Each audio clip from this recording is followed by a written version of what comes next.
Hello. Are we live? Are we live? Can see me? Oh. Sorry, I got a warning message saying that, oh, your live stream ended and then it started. So I'm not sure. Can you all see me? Hi, Theodore.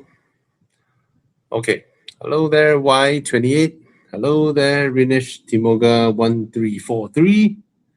I'll just wait for more people to come in and also wait for my colleagues to come in.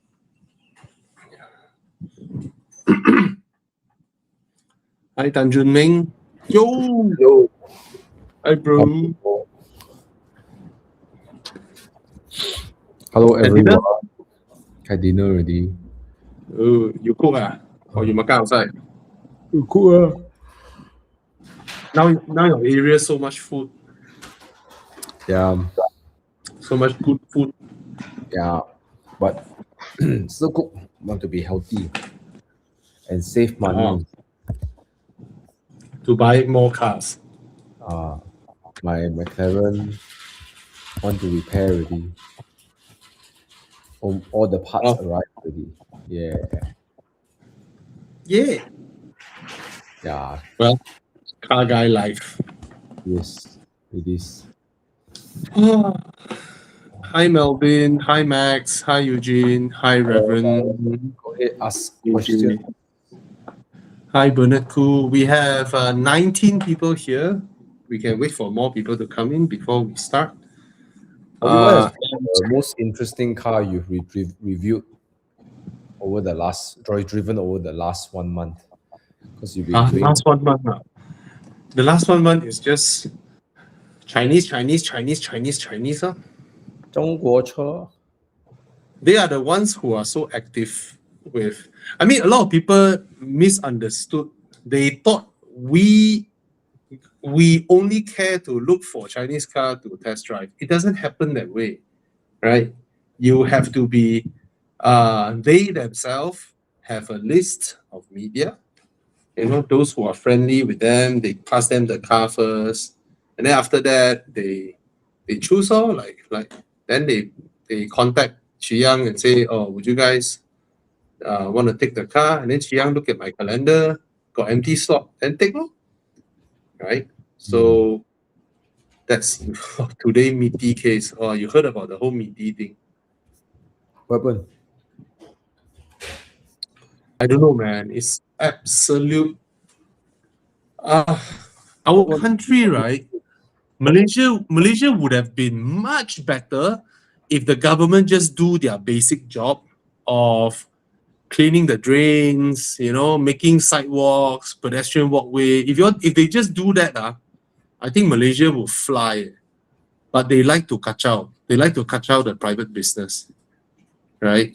So, MITI go and tell because BYD was planning to build a large CKD plant, right? They want to invest in Malaysia, right? And these idiots go and say that, if you assemble in Malaysia, 80% of the cars you assemble must be exported. Okay? The remaining 20% that you sell in Malaysia, right, must be above 200K. Must be above 200,000 ringgit. So basically, they want to protect the entire sub 200K market, regardless. So it's like, if that's the case, why do I even want to CKD? Why would I CKD? Why should I invest if when I invest, the deal I get is worse than I direct export to Malaysia and hands clean? Right? It's like, do they even use their brains to think before? You see, their mindset is this, their mindset is, all the cakes out there don't need bakers one, don't need bakery one. The cakes are memang there one, you know. And I want to eat my cake. I don't care about bakery or baker, you know.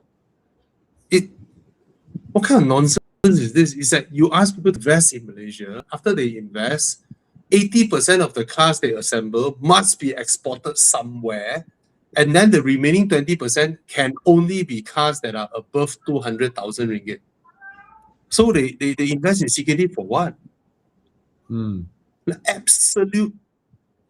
I don't know how to say this, but it's just, can we have someone who's qualified to sit on these ministries, right? I've seen this guy's face many, many times, right? I don't know what he does previously, but whatever it is, right, it doesn't make sense. It's so stupid, right? Yeah, I don't know. It's just nincome poopery. So people don't invest. Why the hell they want to invest in Malaysia if that's the case? They could have brought workforce, right? Exactly. Exactly. Yeah. If you say that, okay, you do CKD here, you know, I wish you sell well, but I need you to transfer your expertise to improve my local supplier, right? That can be something, if Malaysia cannot outcompete China on, you know, molding plastics lah, car interior bits lah, they are so efficient in China. If we can't compete with them, right, can they maybe say that, oh, BYD, when you come here, Malaysia just want one thing. We only want the microchip for cars. Can you help us improve on that one? We partner, our microchip industry in Penang can partner with you guys, and then, you know, I don't know. I don't know what leverage we have. I don't know what leverage we have. You know, but it's just stupid. It's so stupid when you hear this news, right? So why should they invest if that's the case? And if BYD is the Taiko, don't forget that BYD is the Taiko. The Chinese government is looking at how you treat the Taiko. If that's the way you treat the Taiko, right, why would all the other little brothers, Cherry, Geely, and all that? I mean, Geely got this strategic tie-up with Proton, but why? It's very sad. Hey, by the way, on the topic of EV, Tim Hyun is asking a question. Tim Hyun sent $2 Aussie dollars, super fan, super chat. So he asked about our question would be, and he's asking because he's coming back from Malaysia, from Australia, 100K budget, whether it's the Civic EHEV, Volvo S60, or Seal 6. I mean, same thing with what me and Thomas always tell people. Honda Civics have traditionally have really good resale value.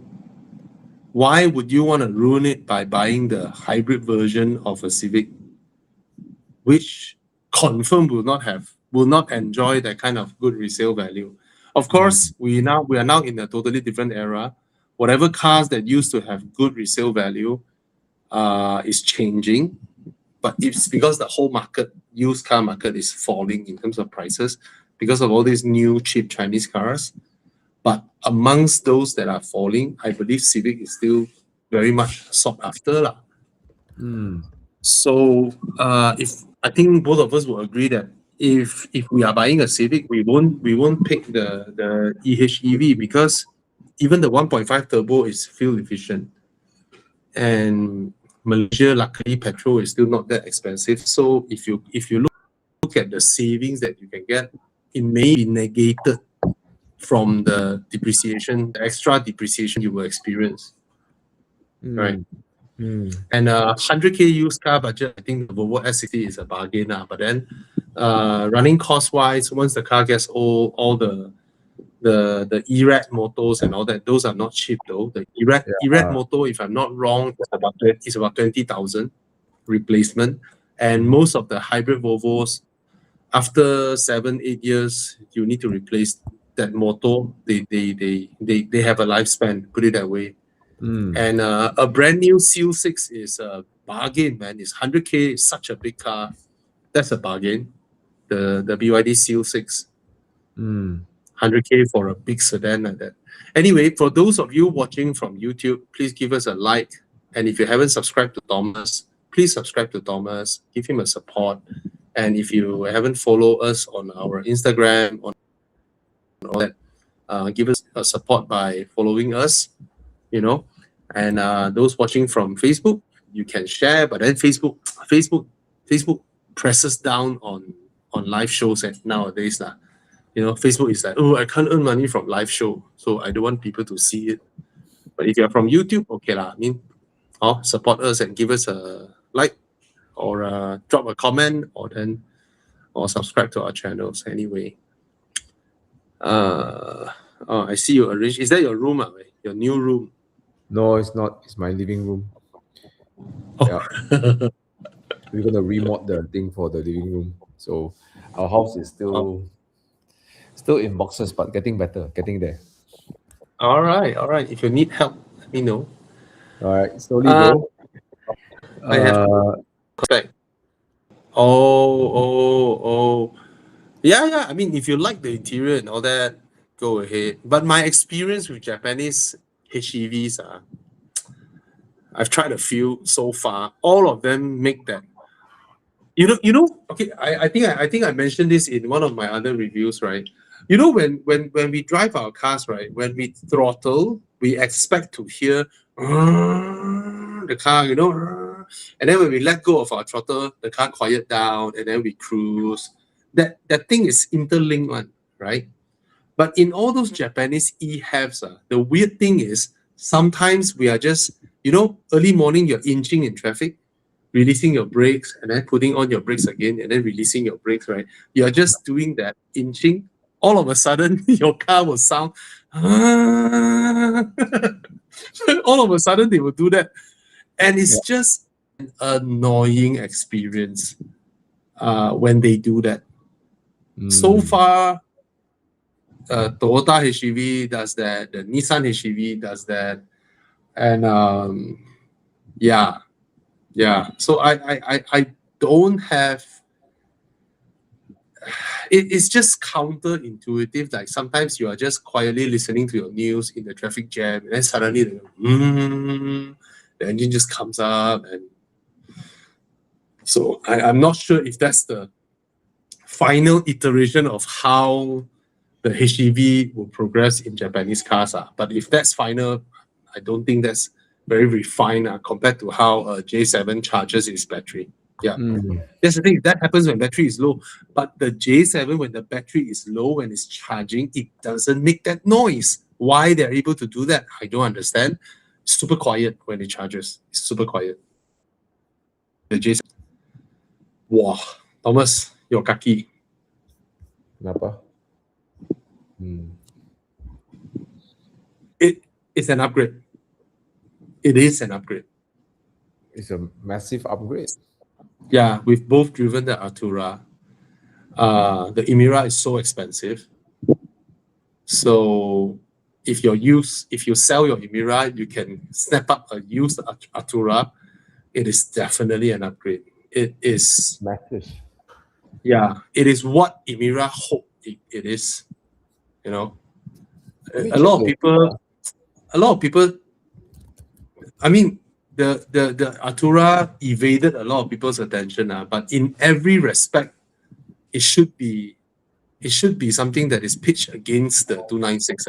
Okay, it doesn't have the 296 absurd power, 800 plus horsepower in the 296. But the Artura is brilliant.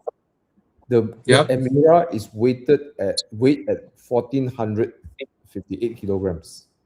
Okay. The Artura is 1,498 kilograms. It's 40 kilos. Right? For a hybrid. Hybrid is a supercar, right? I've driven again the Artura in Langkawi last year and had it for 2 days, 3 days. What a pleasant car. Like, it's really good. Yeah, you're right. I would pick the Artura above the Emira anytime. It is more fluid. It's more fluid. It's still playful, not as playful as the Emira, but I think it's a much better car. Yeah, but of course it is a hybrid. You got to consider that. But now, if you don't really care, of course, it's your weekend car. Then it's not your only car. Then okay lah, right? Yeah, yeah.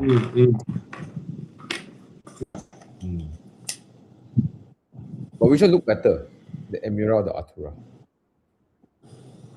I still think Artura. Yeah, me too. The only reason the Artura is a sales failure is because when compared to its siblings, it is so near yet so far. In terms of selling price, is thereabouts. Yeah. And then the performance is like heaven and earth. No, I mean Artura versus like 720S, right? Yeah. It's almost there, but because it's almost there, under McLaren's speak is so far. Because when people buy McLaren are people who already bought multiple Ferraris or multiple Lamborghinis. When they buy McLaren that time, they want the best. The same goes with Aston Martin. They want the best, right? Yep. There's no hierarchy speaking. Oh, my market is so big. Some people buy the N3, then they slowly upgrade to what? Fuck you, man. When people choose your brand, you're lucky enough, you better offer the best. That's the problem. I think the whole GT treatment, all this with the McLaren is very sad, right? I feel like even the 570, right, in Malaysia didn't do that well. There are more they came out very similar time to the 720. Yep. So with the kind of money you pay, right, you might as well just go 720, right? So really in the echelons of pricing, another 100K is not going to mean much, right? So you might as well just go for 720, which is why 720 you have so many registered. The 520 is so little, So they they don't understand the consumer's psychic. You are not the first choice of super hypercars. You're never the first choice. People who just had enough money to buy a supercar normally wouldn't pick a McLaren, provided if they are a very seasoned driver, very experienced, good driver who knows what they want. But usually people associate it with prestige. It's just like you won't buy your first luxury watch and then you go and buy a Ulysse Nadan, right? You would buy a Rolex, you would buy the regular brands like Cartier, and then when you are really rich, you buy. Oh no, you're not rich also. You can buy a quartz Patek Philippe, right? You won't go and buy a Ulysse Nadan. People who buy that are people who have had Pateks, people who have had Rolexes and all that. Then only they will buy some offshoot brands, So that's the thing with Aston and McLaren. They are not the first choice. They should understand that. So you shouldn't launch some halfway there kind of model. Yeah. You will never sell as well as your flagship. Whereas Ferrari, the people got hierarchy, can slowly let you climb because they are so popular. They are the first choice. Yeah. Like that, no. Yeah, I agree. That's why people who drive McLaren are something else. Thomas, They want something different. That's it. Yeah. No, you know what you want, and you don't associate it with prestige. To you, you don't need the car to feel proud. Yeah. Right? You're not buying the car to feel like, oh, I have achieved something in my life. You're pursuing its performance. You're driving the hell out of it. You're different. Most people buy for, like a self-achievement kind of feeling, and they will go for Ferrari. Yeah. Definitely Ferrari will have more of that, or more appreciation by your peers and stuff. Yeah. Yeah. So just like the first luxury watch must be a Rolex. Yeah. I think they should just stick to 750S and that's it, right? 750S Spider, and then they can play with another LT, right? And at most, right, they want to boost sales, whatever. Rather than developing a whole new Artura, they could have done with like special edition, like maybe I know Aston is a very poor example. They did what Mr. JWW version, or some special version, like, let's say McLaren won the F1 championship, you can, do a special, maybe the carbon bits and bobs, you can go up the price 20-30% and you try to sell limited edition. I think they would have been more financially more sound if they actually did that, right? And I'm sure the fans don't mind to pay a bit more money for, like, oh, this is the Oscar Piastri one or the Lando Norris version, whatever lah, right? Like that would have been a better path rather than trying to do an Artura, for like nonsense, right? They could just stuck to 750S and give like special editions, Yeah. Yeah. But Anyway. I know why the Artura was created also, because of the stupid European politicians. They say that, by 2035, no more petrol cars are allowed in EU. So McLaren is like, they have to like, okay, we have to start conditioning our to rise them and then see how we transition them into EV. Yeah. It was all caused by the European politicians, the idiots. Yeah. Yeah. I'm sad, right? Yeah, lor. Oh well. McLaren. Come, let's see so many questions now. Wow, I got super chat. We get another super chat. Yeah. Oh. CX5. Thank you, Simon Boy. Don't know. I don't know. Launch, right? I think with how the world is going now, expect another round of huge price increase, which is global in, which is how they rob our fortunes away, which is how US is compensating. US has been printing so much money, so they need something to rationalize global inflation and force everybody to absorb it anyway. So, expect our buying power, global buying power, to fall by another 30% in the next 1 year period, which is how they rob us normal people. Yeah, which is how the Epstein class robs us anyway. So, oh well. Yeah, so the price might jump, lor. Yeah. But I think Malaysia will try to keep it within a certain. They can't do 200 lah. Very hard to sell already lah.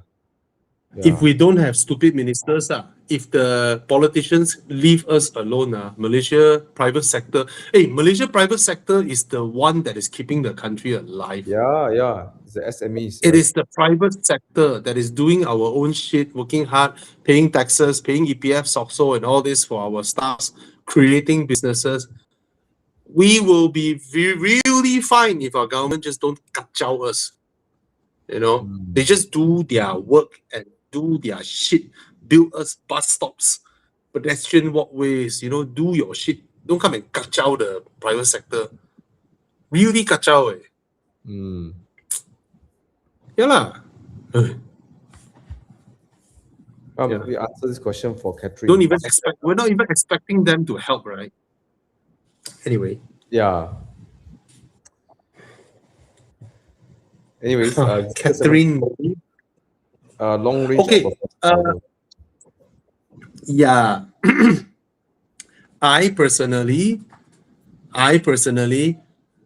would prefer the long range because it doesn't have the powered doors, it doesn't have the air suspension. So long-term maintenance-wise, it will be a lot cheaper. So EVs have to maintain, but those high-tech stuff are expensive. Okay, let's assume that way first. However, the price difference of the performance and the long range is so near, it's very hard to not pay that little extra and get all those things and a more powerful engine, motor. You get everything just by paying that little bit more money, right? It's actually extremely tempting. So even though my logical brain would say that I don't need those things, but when the price difference is so little, might as well, might as well. You know, it's like you eat Chinese, the mixed rice or nasi kandar. Don't say mixed rice. Not everyone goes to Chinese mixed rice. You eat nasi kandar, right? You already took a chicken drumstick, then you took your rendang, then you took your egg, then you took your kwa, you took your sayo, you took everything already. When you are queuing at the counter, right? The boss said, "Oh, today promotion, I give you 3 large prawns for free." you you're already full already. Might as well. Then so very hard to reject the high performance. The prices are so near to one another. Yeah. I will go for the full spec. Yeah. It's so near. The price is so near. And I Yeah, tell you yeah. the allure of that, the power of that car is when you're driving, usually you aim for spots to overtake one, right? In an EV, right, you can aim for spots that is unrealistic in the ICE car mindset. You can aim for a crazy gap 200 meters away. You know, when you reach there, the gap is still there. In a petrol car, not the case. But yeah. Oh, Yep. go ahead, the high performance. Okay, come, let's find another question. Let me see. You okay, bro? You look so tired. I'm tired, but okay. Bobby, Proton EMAS, goodbye in FBBR. Where's FBBR? I don't know, but it's a good buy. Goodbye, bye. Okay. Yeah. LC Coupe. Sorry. Oh, okay. Where's the question you picked? You go first. You think it's a big risk to change to Seeker long range? X long range.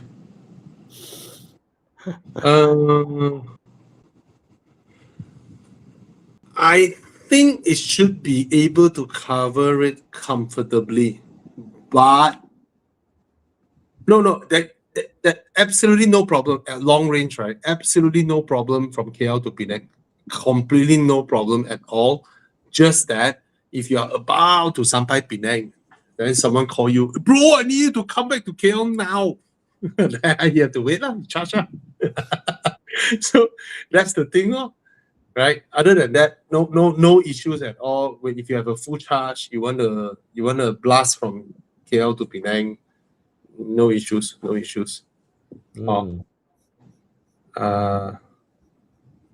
Another 7X question. Definitely 7X for me. Malaysia got IM6, meh? Oh, you're not from Malaysia. We don't have IM6 here, but I'll pick the 7X amongst these. Yeah. Hey, fuck. This question is for you.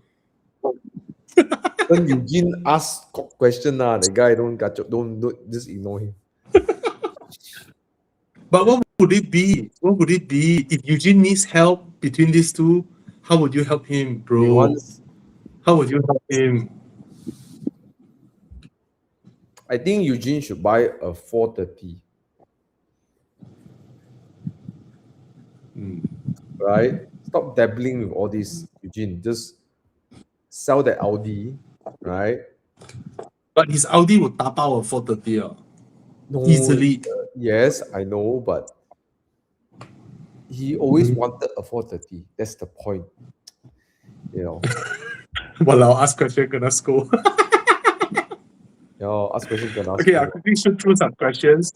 Okay, this one is a quick one. A lot of people ask me, when I drove the Irma 7 PHEV, I was also very looking forward to drive that car. So when I finally drove that car, now I can answer you guys very easily. Okay, the steering feel of the Irmas is better than the J7 PF. That means when you drive, right, you have more, you have less, less what I call that? Less, the kind of they kind of attempt to communicate with the steering, that kind of moment. You have none of that. The Irma 7 is tuned very nicely on the steering. First thing. Second thing, interior layout, I prefer the Irmas because of the slope up dashboard. Third thing is the sound system of the Irmas is better. Now comes the expensive things, the hybrid drivetrain. No challenge at all. There's not even near the J7 drivetrain on power, on how it recharges, on how it alternates between petrol, EV, when to charge, when not to charge. When it charges, you can't tell, that kind of thing. There is no question. The J7 PHEV's hybrid drivetrain is way more advanced. Yeah. But there is a huge price gap between them, 30,000. And that 30,000 sort of makes sense, in terms of the differentiation between both. All right. So I hope you understand from my brief explanation here, right? Yeah. Okay. Both are good cars given their price point. Okay. Zairu is Steering asking, dampening, Dana said. Oh, okay. Zairu is asking, looking for second car. Twice we let's help him out. C30-ish, like small but able to stroller, small back, good ingress, out, fuel consumption, good handling. Then C30 lo, CX30 lo.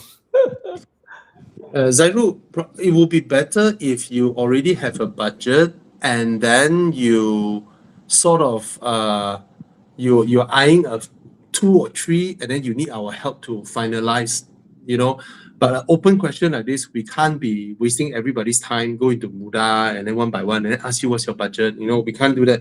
We are not your private concierge in buying cars, but if you have a feel like, between these two, which one should I get? I'm troubled, then we can probably do better.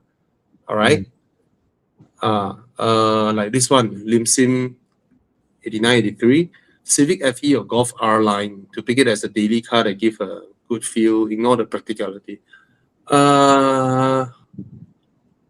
Civic.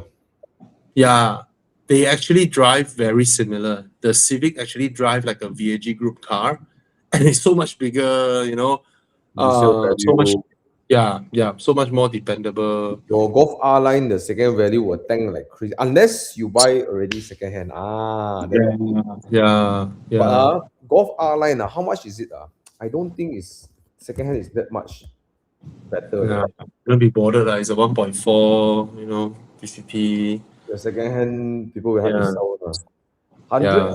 Yeah. 111. What the heck? Right? Don't go for Civic. Yeah. Go Some for, cars, right? Some cars look like they have good resale value, even though they are pretty cold or left field, solely because not many people buy them. And the seller don't have a benchmarking, What's your take between CX-8 and CR-V? I'll take a Mazda anytime. Anytime. Yeah, CX-8. Yep. Okay. Better interior quality. Mazda 3 2-liter or Civic FC. Oh, 2018 Mazda 3. I'm doing sales, need to fetch baby. Have another CX-5 as family car. If you need to fetch baby, take the Civic FC. The rear seat of the Mazda is practically useless. Yeah. Not that bad, but small. Yeah. I think the useless one is the Ford Focus interior. Okay. This one is another case. Mechanically, drivetrain, motor, ADAS, software, everything. The Model 3 is actually a superior product in terms of software, in terms of adaptive cruise control, in terms of battery management, how the car drives, blah blah blah blah blah. I like the Leapmotor B10. I really like it a lot. Because for a brand new car, 100K, there's so much improvement, and I think the car looks good and it's practical. But in terms of the drive, even though it's slightly better than the C10, I don't think it's anywhere near a Model 3 lah. But I absolutely hate the Model 3 interior. I cannot tahan that kind of interior, you know. It feels like, I'm going to say this, it feels like I come home after somebody has robbed my home empty, left me with a sofa and a TV, that's it. I don't love interior execution. Like the whole car is just empty. I don't like it. I really love Leapmotor's interior. Very plush. You can feel that they're putting a lot of effort in that. And for a brand new car maker, just their second model, right? They're doing a damn good job in their execution. Again, Chinese cars, just the drive is not there yet. Okay.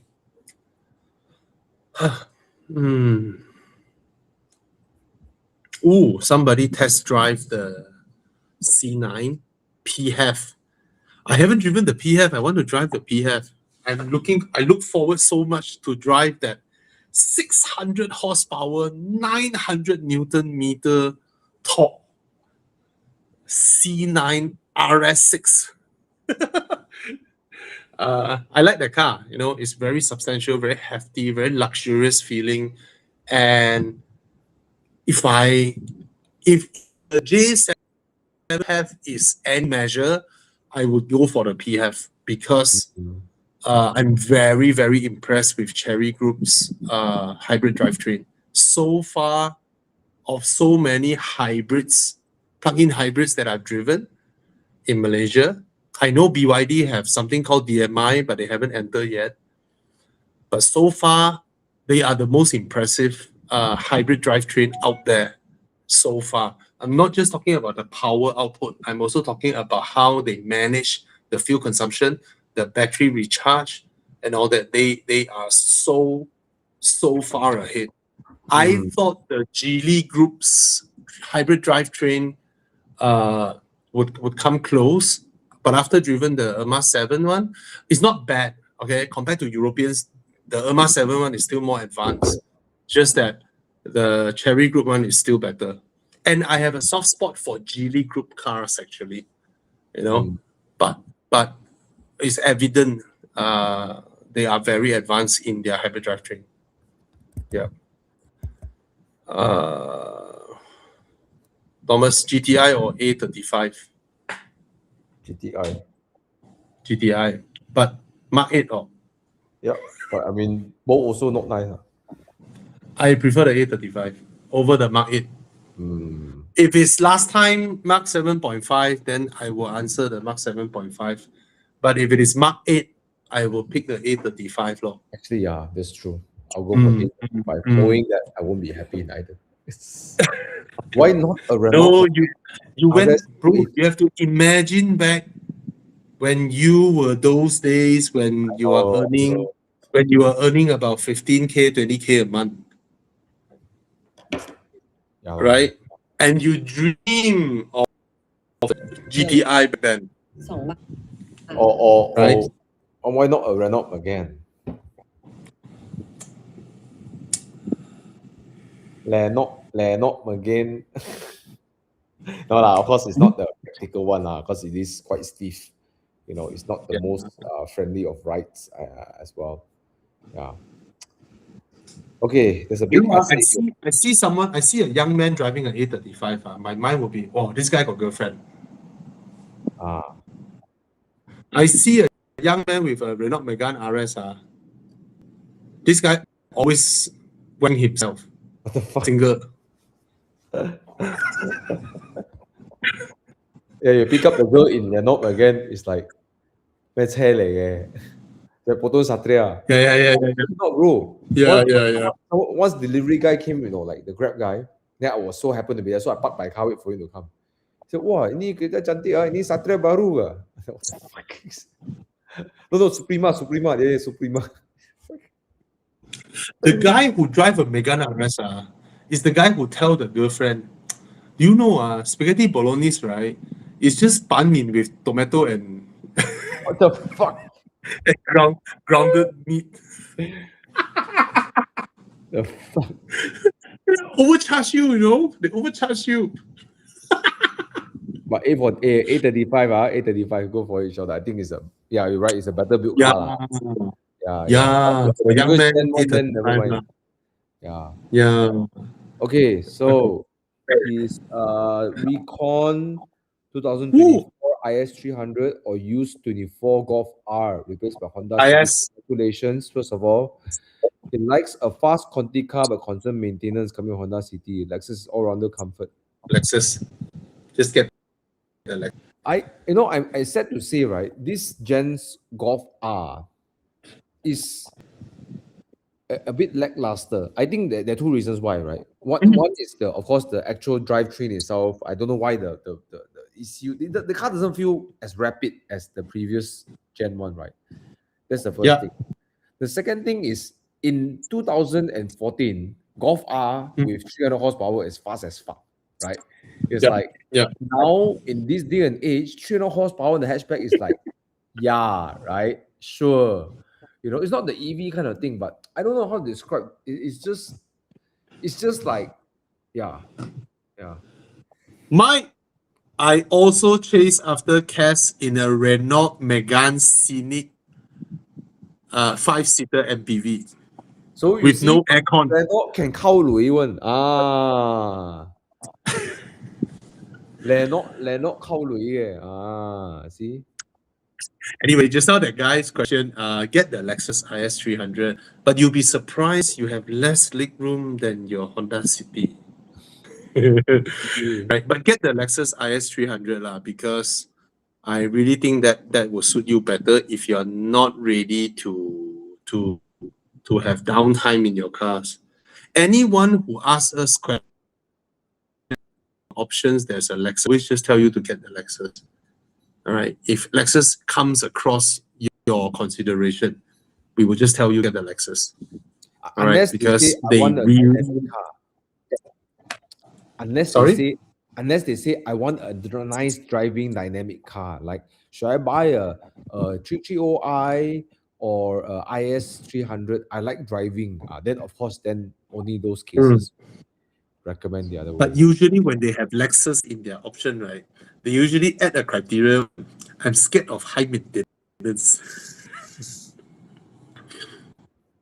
But part per part, that means if you're buying parts, like if both cars are going into workshop to do the same fix, like you go BMW, you go Lexus to do the same fix into mechanics, I almost can guarantee the Lexus will cost more. But chances of things going wrong is way lesser in the Lexus.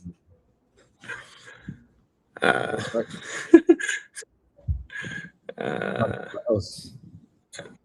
What if we throw in the M135i in the mix? Where? Who? What?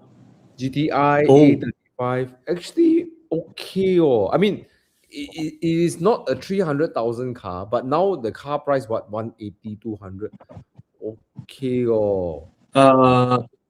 This is the Mercedes copy M135i, right? Yeah.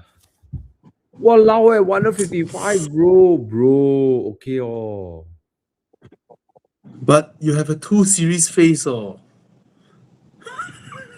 is quite ugly, actually. I mean, okay, it's not. You know, it looks like what, bro? You show the front face again, Chiang. You show the front of the car. You know, it looks like what from the front side.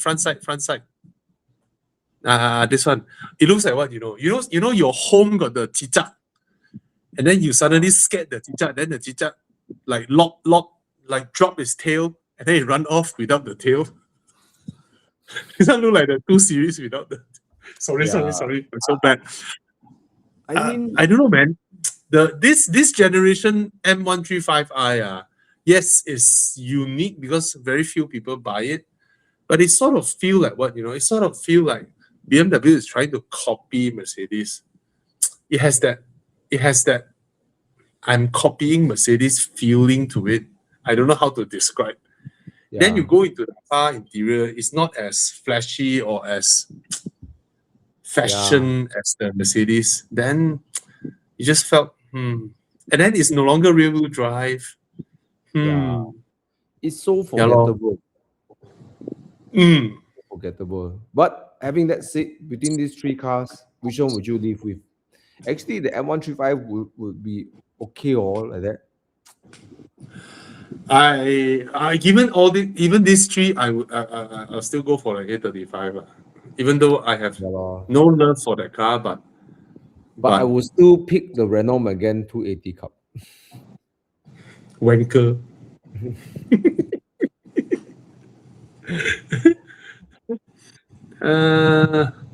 Why my chat doesn't? Oh, I didn't scroll it. What's our take on the meaty thing? We already said that when we started the live show. Yeah.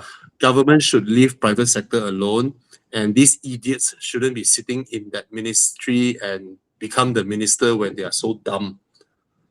Right? Absolute idiot. Just step aside and basically fuck off. You know, you're not doing any good for the country when you do this kind of nonsense. You know, it's nincompooperi. I really don't like this seasoned politician merry-go-round between ministries. Can we put someone that is actually good in what they are doing there? You know, but that's the problem with so-called universal suffrage liberal democracy, or what China calls procedural democracy. Oh, we went through election. That's why we are legitimate. Just put people who are qualified there, really. These stupid people. Okay, late 20s not settling down. Planning to upgrade 100,014 viewers to Civic.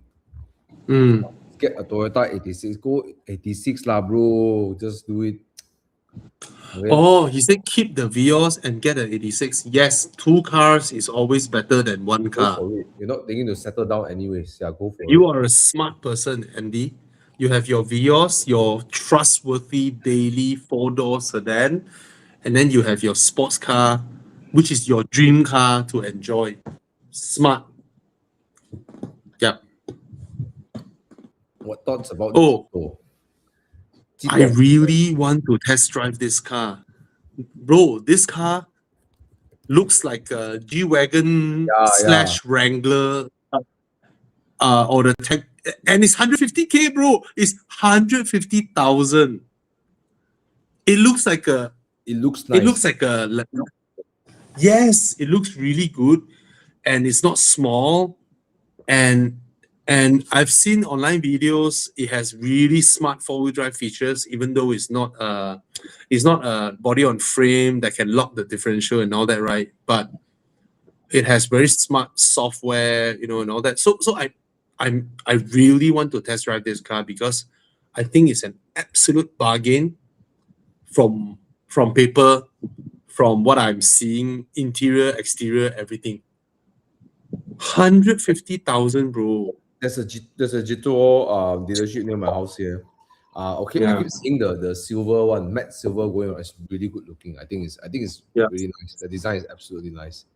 Yeah. But I just posted a car, right? Chiang, you search IM Motors LS8. IM Motors LS8. You search this car and show everybody. I just did a post on Horizon, right? This car, this car. Show a nice picture, just blast it up, let everyone see the car. So, Thomas, this car is larger than the XC90. Okay. It's a plug-in hybrid. Pure EV range is 400 km. Okay. It has 3 rows. The massage, right, is the OC massage with the mechanical hand one, not the air bubble one. Mm-hmm. Okay. The floor of the car is using those, those yachts with the deck. Mm-hmm. With the basically the floor of the car is the same as those yachts. And then it has a range of 1,650 kilometers when it's fully filled up and fully charged up. Bang & Olufsen sound system, fridge lah, everything. Jiang showed the dashboard. the dashboard of the car, you have to search. This car is huge. In China, the selling price is 151,000, bro. Huh? What the heck? What the heck? 151,000 ringgit in China, just launched. That's crazy. What the heck? It's absolute bonkers way. Xiao way. China is going crazy way. How you want people to assemble in Malaysia and then with your own local CKD, with this kind of selling price, you can make money, man? If you are a supplier for them, you can fight this kind of pricing, man? You can't. Can you supply this kind of high-grade materials for that kind of price? You can't, right? China produces 37 million cars a year. Imagine how much cost they can compress, right? Malaysia. I think this one, Ibas. Way better car. Way better way to spend your money. Yeah. I watched your video, you drove the Corolla, then you say, guys, the sound in the car is not because of it's because of the noise of the road, everything pouring the whole time. Yeah. It's not because I don't wind down the window, it's the car is noisy. Yeah. Okay. When I test drove the Peugeot 408, I also noticed that on the initial acceleration, you are very right. We don't know why, but these gearboxes are very reliable gearboxes. It's the 8-speed Aisin from Toyota, but somehow they don't jerk when they are in Toyotas. And there's another car that I drove, the first batch Omoda C9, using the same gearbox. I also experienced this from 0 to liftoff, initial liftoff. There is the slight jerkiness, but I'm not sure. The current batch of C9, I'm no longer sure, because when I test drove the time, it was the very first batch. Okay, but we have friends who own the 408. They're fine with it. Once you're after the initial launch, it's okay already. So probably Toyota has some secret code that they themselves can do it perfectly. But when they supply the gearbox to others couldn't. From what I understood is that the gearbox pairing was to pair with the 1.2 PureTech engine. Oh.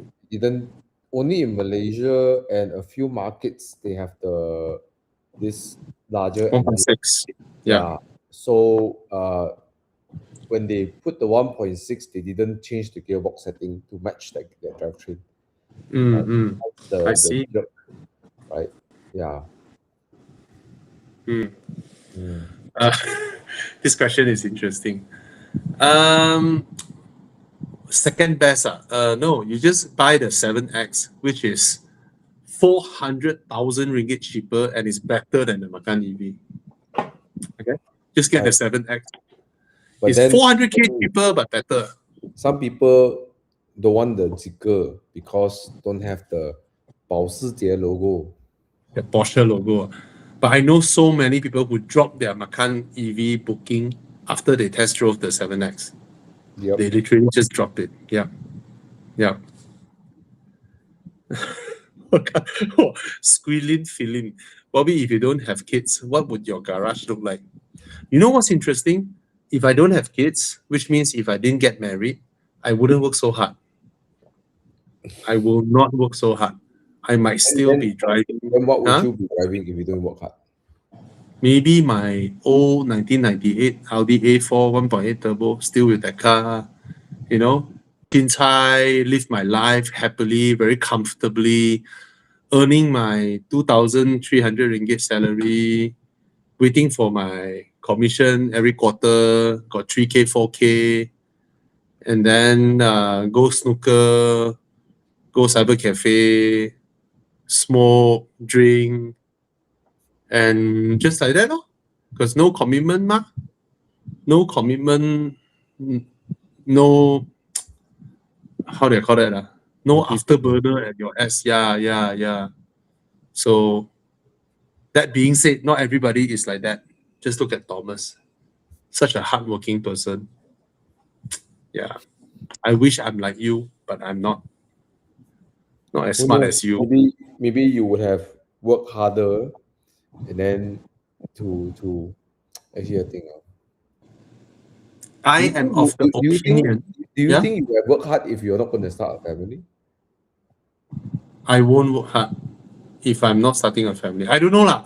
Even maybe I'm saying like that because I didn't really think through it lah. But back then before I get married, when I'm doing sales, I'm always top sales also. You know. So I don't know. I don't know. I really don't know. Mm-hmm. So don't know lah. I know Don't know lah. Bobby would have a 720S in his garage.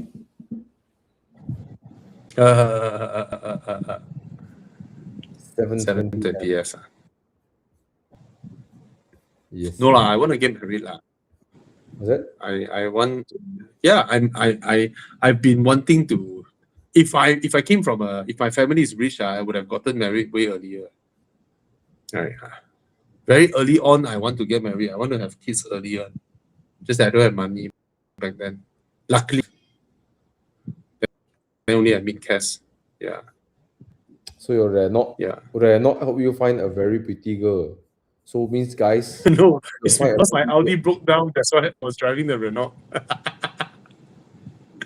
So if you want to find a and because pretty my dad bankrupt, so I have an extra. So, Yeah. so if you guys want to find a pretty girl, you guys should go and buy a Renault again. Okay? Look for a Renault. What the hell? Golf GTI, Mercedes, all these. You might attract materialistic women, which is also not bad, right? But then if you get a Renault, you settle for a really good wife. See? Thomas also used to drive. What question is this? Yours is Renault Megane RS, okay? Bro, don't, bro. What is this? Should I change my 2021 320i or 2024 City hatchback? Well, you can change your City hatchback for Leapmotor B10, and then you keep your 3 Series lah. Your 3 Series is your petrol car for you to, balik kampung, long distance, enjoy your drive, and then you have a B10 for your daily office lah. Daily runabout. The bin is very nice. I like that car a lot. Yeah, I like that car a lot.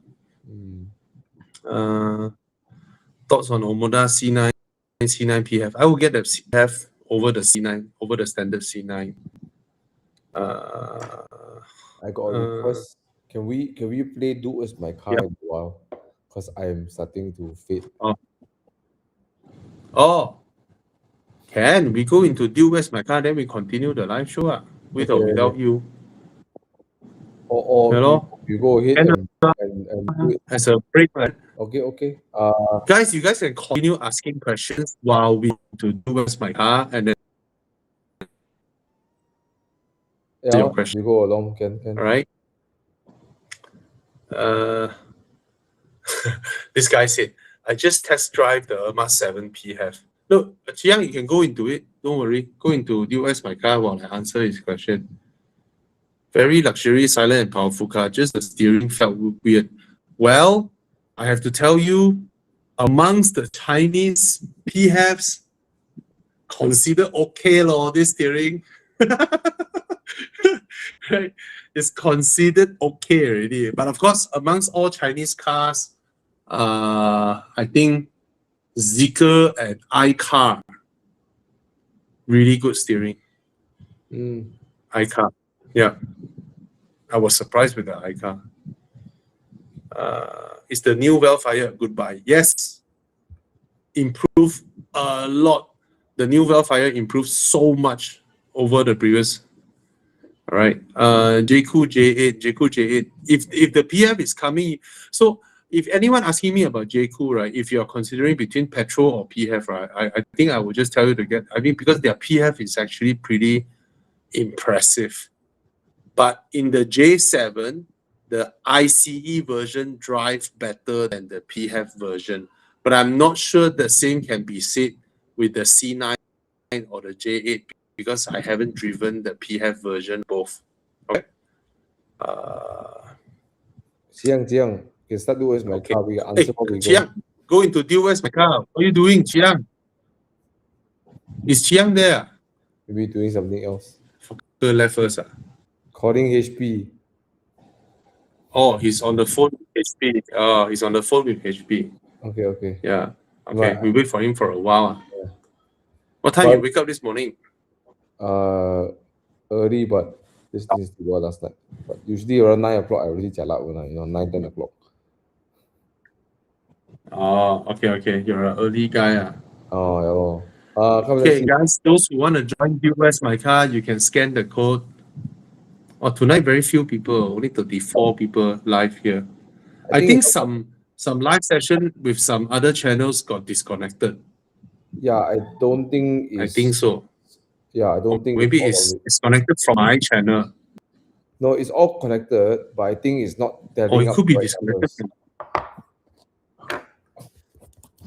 Yeah. It's not telling out the numbers properly lah. Anyway. Yeah, the based on the response is more than that for sure. Yeah. Can give opinion regarding GWM Way G9. I think the price is very, very interesting. I saw the car the other day. I haven't driven it, but the interior appointment is so plush and the selling price is so cheap, 270K. Yeah. So I think a lot of people are buying the car, but I haven't driven it. Upgrade from my X50.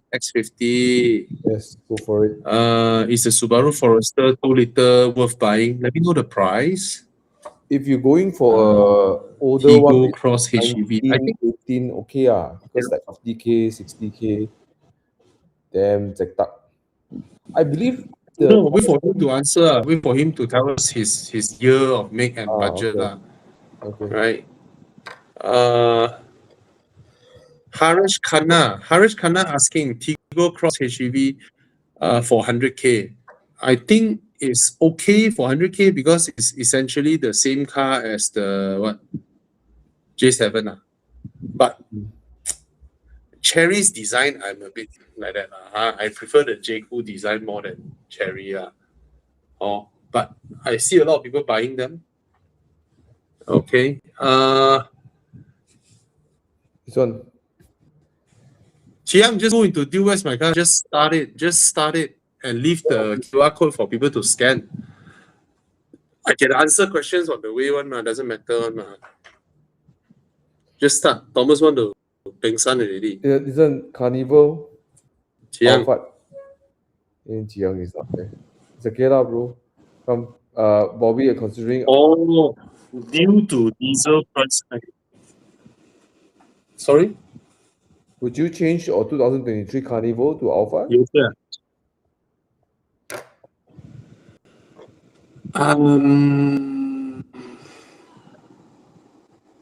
I don't know, man. I think this price hike, right, is psychological. Because you suddenly felt, wow, I lose so much money. I need to change car, sell my car, lose money, and then buy another car.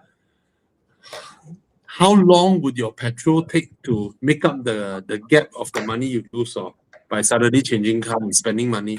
Hello. Right? Yeah, I don't think that's a wise decision. Yeah. Right? I'm not sure. Have you counted that? How much money you're gonna? I agree. It's just it's then not worth doing the whole change, everything. How much can you save, right? Maybe you save 500 ringgit a month at worst, right? 1 year you save 6,000. Worth it, man? Right? Yeah.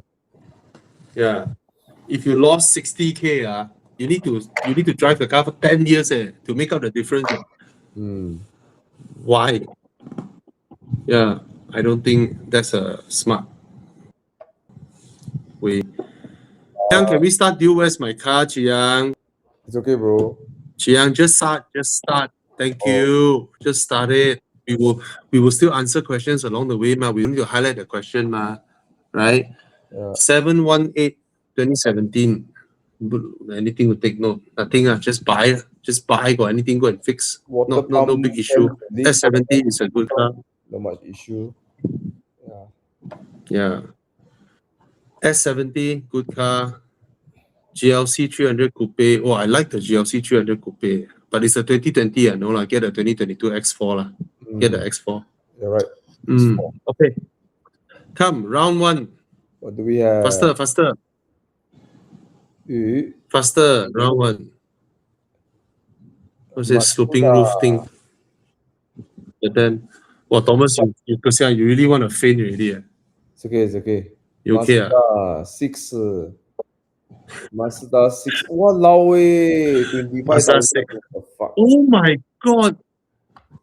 But this is the first batch. Okay, come. What's the next car?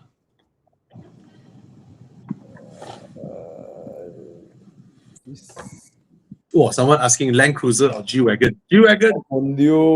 G-Wagon. Walao eh. Ford Mondeo so cheap now. What the fuck? I don't know what car. I haven't loaded. Ford Mondeo. Yo, my side haven't loaded, bro. I'll get the Ford Mondeo. Right. Yeah, I can see already. Hey, Ford Mondeo, the one is with the torque converter. Yeah, because I don't like the first batch. Okay, I mean, Mazda 6 is still a nice car, but then the second batch facelift is much nicer. So amongst these two, I'll take the Mondeo amongst these two. I will buy the Mondeo so I can look like an Aston Martin with my friends. Fuck you.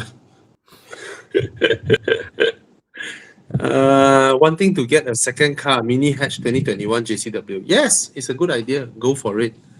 Okay. And from Thailand. Oh, hi there from Thailand. What do you think of a Mazda 3 Ignite Edition 125K in today's market? Not worth it, lor. 4-year-old car still trying to sell at this price. No, you can buy a lot of better cars at this price. Exactly. And then the new Mazda 3 prices have come down so much. All right. Harrier 170K versus CX5 2.5 NA. Versus the new CX5.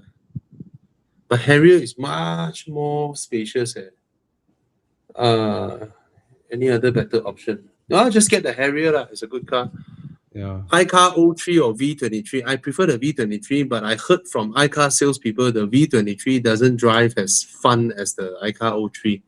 But my wife preferred the design of the 03. So up to you, lor. You. Currently, I'm driving an M5 F90 for daily and weekend. Should I get an Alfa Romeo Veloce for daily? Don't. No, he's not selling his M5. I know, but why? He's still keeping. It's the M5 is more comfortable on daily, right? It's more spacious. It's more comfortable. Unless he say I'm selling my M5 for a quadrifoglio. Different story. But the Veloce, should I get an Alfa Romeo Veloce 2021 for daily use? So he wants a daily car, but he don't want something lame. And he cannot buy a 3 Series because he already have an M5. It's so weird. So if he wants an Alfa Romeo Veloce for daily drive, small, nimble, zip around, okay, why not? Hello. Why not? Pew, can park here, park there. You can get bro, I support your decision. You can get a Ford Mondeo also, ma. Yeah, we need, fuck you. We need more Alfa Romeos on the road. Okay. Eugene trying to sell 4C. Should get a 4C. I think Eugene should get his Ferrari. Hey, continue. Xiang, just continue. Don't care what I'm talking on the questions. You just continue the dude, where's my car? Come on. Don't drag. Our friend is dying here already. 335i. Oh, guys, if you saw my name there, Guys, if you saw my name there, any one of you who are buying a brand new car can extend your warranty with us, right? The manufacturer give you 5 years, we can give you another 5 years. You still service at your manufacturer workshop, right? We can extend it for another 5 years for you to 10 years, and after 10 years, we can give you a different plan and go 15 years. So do inquire from our Facebook Horizon. You can PM us on IG or Facebook if you want to extend your warranty. Okay. M2 166,000. My God, the prices. Okay, what's the next one?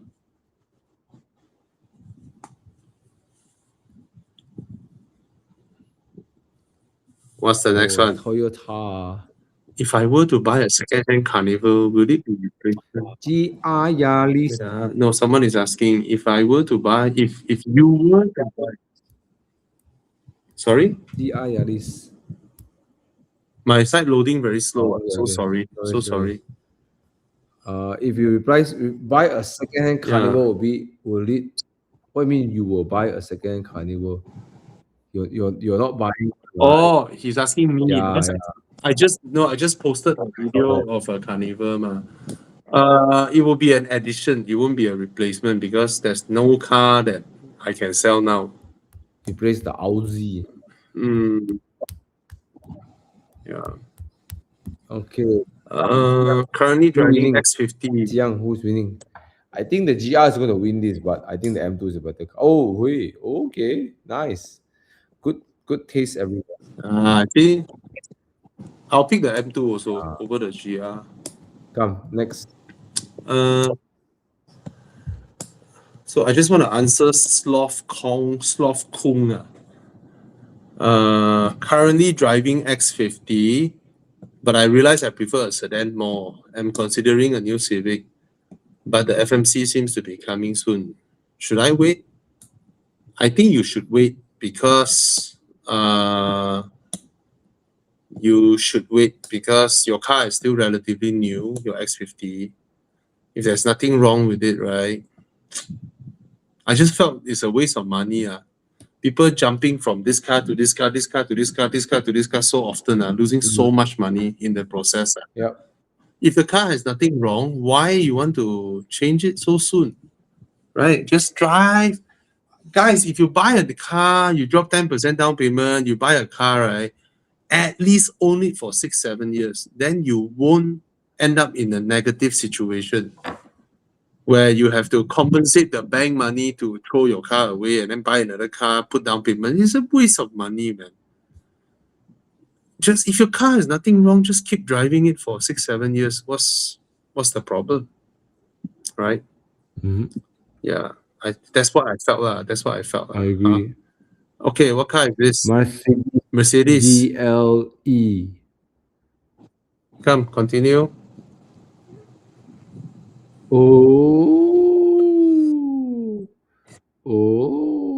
GLC 63. Oh, yo. GLC 63. Okay, what else? Oh, this is nice, man. Today I just saw one. Oh. So I just Chris Chu. Given that nowadays Chinese car packed with so much tech and bargain price, would you consider China brand overuse German car for fun? The problem is this: Chinese cars are not as fun as German cars in terms of drive. For people like us who love driving, we will bite the bullet, swallow the fact that our cars don't have all these nice new features. It's incomparable in terms of interior fit and finish lah, in terms of the tech lah, in terms of comfort lah, interior appointment lah, it's incomparable to Chinese cars, right? I'm talking ICE lah. But German cars are so nice to drive. But in the EV environment, I think I'll go Chinese. I'll go Chinese in the EV environment. If it's EV cars, I'll go Chinese. I'll definitely go Chinese. Yeah. If I'm buying a GP. Let's see voting. Yeah, if I'm buying a GP. You. Wow, no fight. First got GLC got But I'll pick the X3M though. Yeah, me too. Cause can drift. But don't know lah. The GLC is 4 liter, 4 liter. And then But totally different maintenance. One is a 3 liter, one is a 4 liter. Totally different. Cost of ownership is totally different. And 4 liter is 6,630 ringgit every year in terms of road tax. X3 road tax is 2,100 ringgit. Yep. But GLC Yeah. got the Thomas. Yeah, but wow, if okay. if you buy the X3M, Thomas, you go and file away the X3, the M. Yeah, then leave it as extra. Yeah. Come, let's go. Yeah. Come, continue. W212 E250 versus a F10 528i cash This is buy. the F12. 528i drives nicer, but the W212, My God. yeah, W212 is more reliable and the interior is more lasting in the W212. So yeah, but it's I'll pick the 5 Series. I prefer the drive. Yeah, I prefer the drive, the engine. Oh, yo, you used to like this car, bro. F12. This one, interior red color, damn weird. Anyways, what's it going against? Aston Martin. Oh no. Ferrari. What new, man? 488 Cannot be Spider. this kind of pricing. So would you take the turbocharged Ferrari Spider V12? Oh, my one loading damn slow, man. My one is damn slow. Oh, F12 for me. Definitely F12. F12 for me. No challenge there. Me too.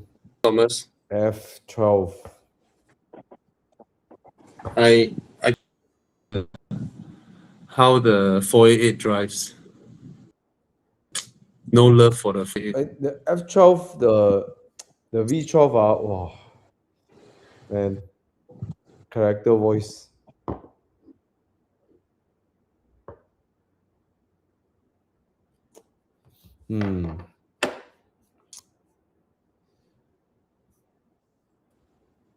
What if can enduro F12 that epic.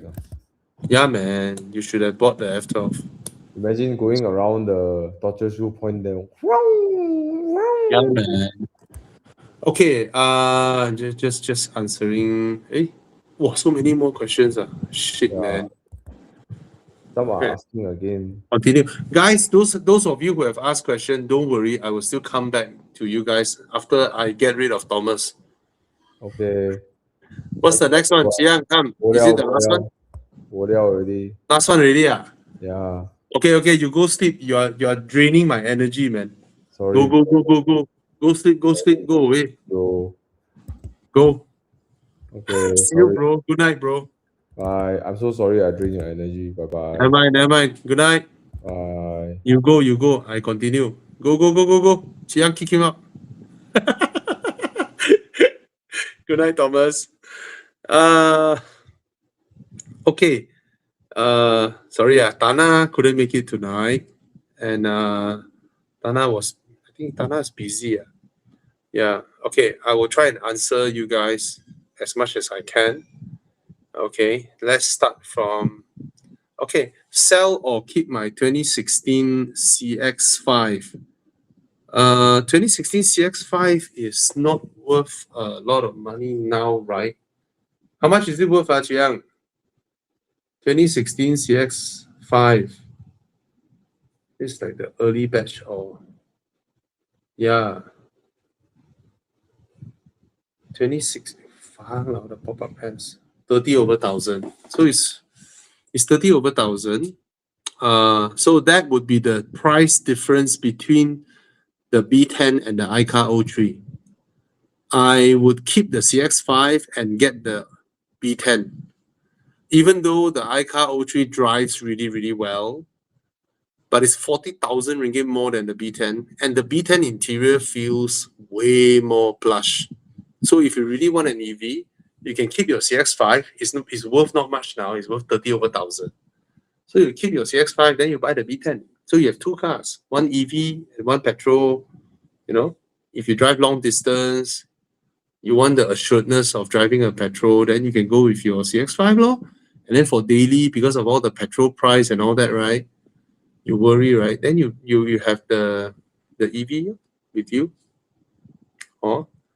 Okay, let's look at some other questions. Budget 120K cash buy, one a Porsche Macan. Yeah, just buy. Easy to maintain, not a lot of space, but such a fun car to drive. And I think the 2-liter turbo is enough. Don't get the 3.6 Macan S, all that. That's a nonsense engine. Old engine, it feels so sluggish, the engine. Even though it makes more power, when you really push it. Okay, so WDTV, 160 to 240K budget.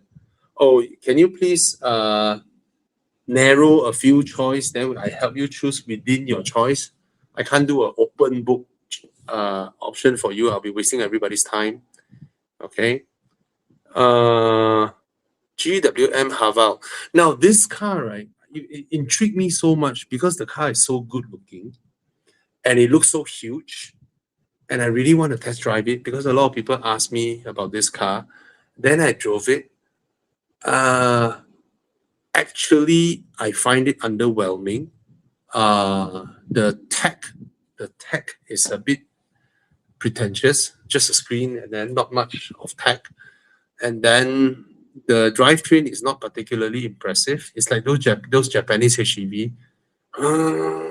Keep on hearing that charging the car. And other than that, it's not like it has a lot of power. It's not like it has a lot of space. It's pretty cramped compared to the J7, even though exterior wise it looks big, but it's not big. And it looks modern, and then the drive is pretty underwhelming, the refinement and all that. But it's not expensive. That's the whole thing. It's not expensive.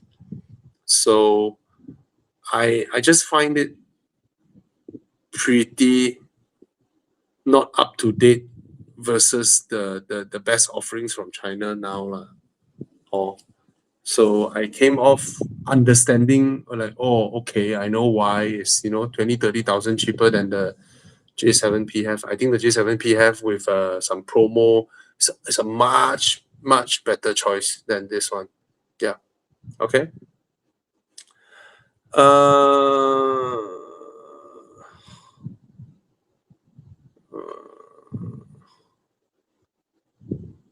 What other better choice? 125K, a lot of things to buy, bro. Not a 4-year-old used Mazda 3 for this price, man. I don't know, man. I just don't think that's the best way of spending your money. If you're buying a Honda Civic, right, so much more, the car is so much bigger, so much more practical, so much more comfortable, right? You could have gotten a Honda Civic, right? Anyone that I missed your question, can you please ask again so I can answer you? Okay, please ask again. Yeah. You see, 2022 Mazda 3 is only 95,000, but it's the sedan. Sedan prices are cheaper than the hatchback. JQ J5 or Mazda 3. If you really love driving, the Mazda 3 is a way better drive than the J5. But are you carving corners every day? If it's not, right?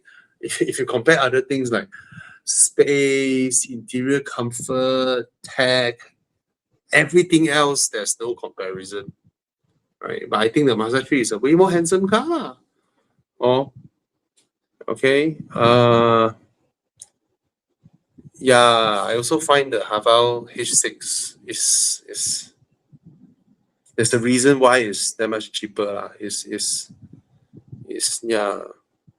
Oh, congrats on getting your J7. Yeah. Yo, owning the Volvo S60 now. Looking forward to M340i. Yes, buy. Buy. Is the Zeekr 7X worth the price difference compared to long range? Yes, it's worth it.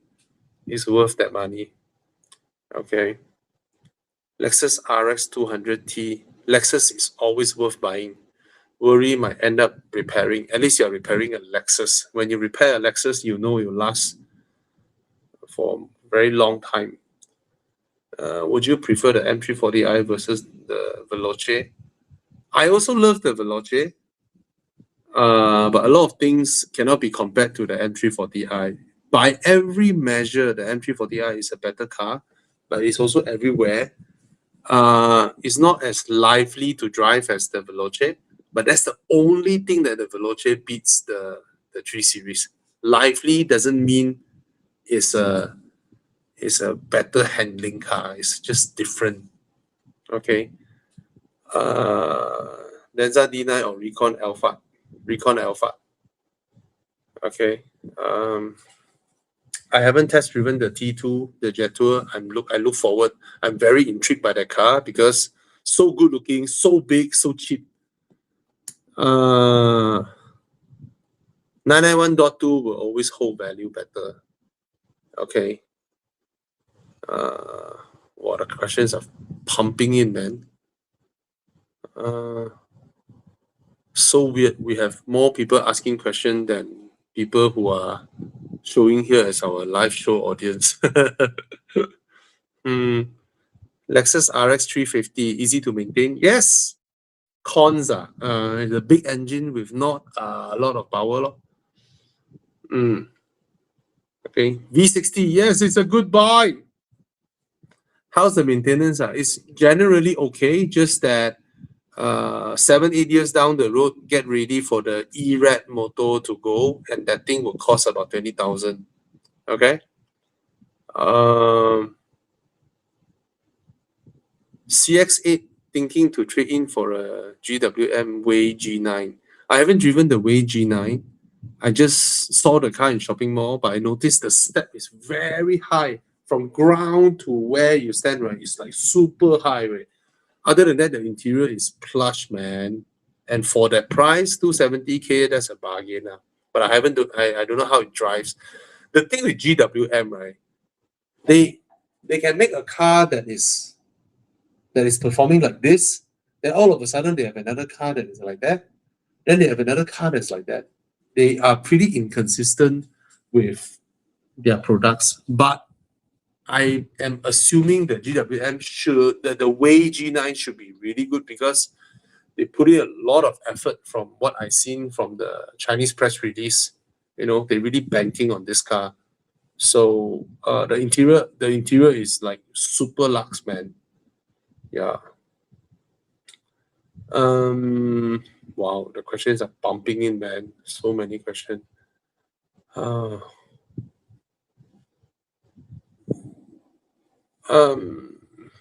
Sorry, I can't suggest a seller for 86 in West Malaysia. There are so many dealers. Yeah, sorry, you just have to look for a big one to buy, or you look for a big one if they don't have the stock. Can you ask them whether you can ask them to source for you, Hyundai Palisade.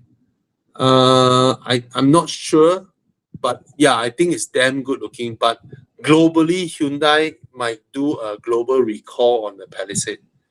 Same goes with the Kia Telluride because they have the third row seats, the powered third row seats that doesn't detect whether there's a human sitting there or not.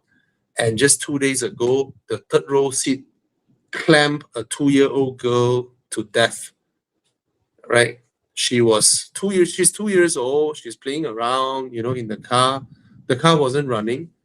The mother was just letting the kids playing in the car, and then she accidentally pressed the button, very easily reached one touch, and then the whole seat just fall and pressed down on her, very strong, pressed down on her, and then she died. The mother couldn't raise the seat when he's pushing it down. So Hyundai has issued a recall in US. I suspect it will go global. They just need to fit a sensor there. When you sense something, you should come back up. You shouldn't keep on pressing down. And the motors are so powerful. But it's a damn good looking car, man. The Palisade. I have to say, man, this Palisade is so good looking. Hyundai is on a roll, man. I think their designs, they finally found a retro kind of direction that is really working well for them. I think it's a good looking car as well, right? Thoughts on the MG4? The MG4 is, it drives well, but that's about it. You know, it's a very old Chinese car that has been electrified. The interior of the MG4 doesn't feel like a Chinese car at all. It feels like some Japanese car, you know, hard plastics everywhere. But it's a relatively good looking car, drives really well. Yeah, all MGs drive really well, but it's just so plasticky inside. Yeah, I'm not fond of it. Yeah. Is the Mazda 3 really underpowered? Actually, no, because the 2-liter is also underpowered. So, okay can drive lah. You know, on the highway, you see a Myvi 1.5, you let the Myvi pass lor. Like that only lor. 2025 2-liter Forester. Is it good? My plan to use it for next 10 years. I think, yeah, Subarus are good cars, man. They make good cars. Would you recommend a Mustang over an M2?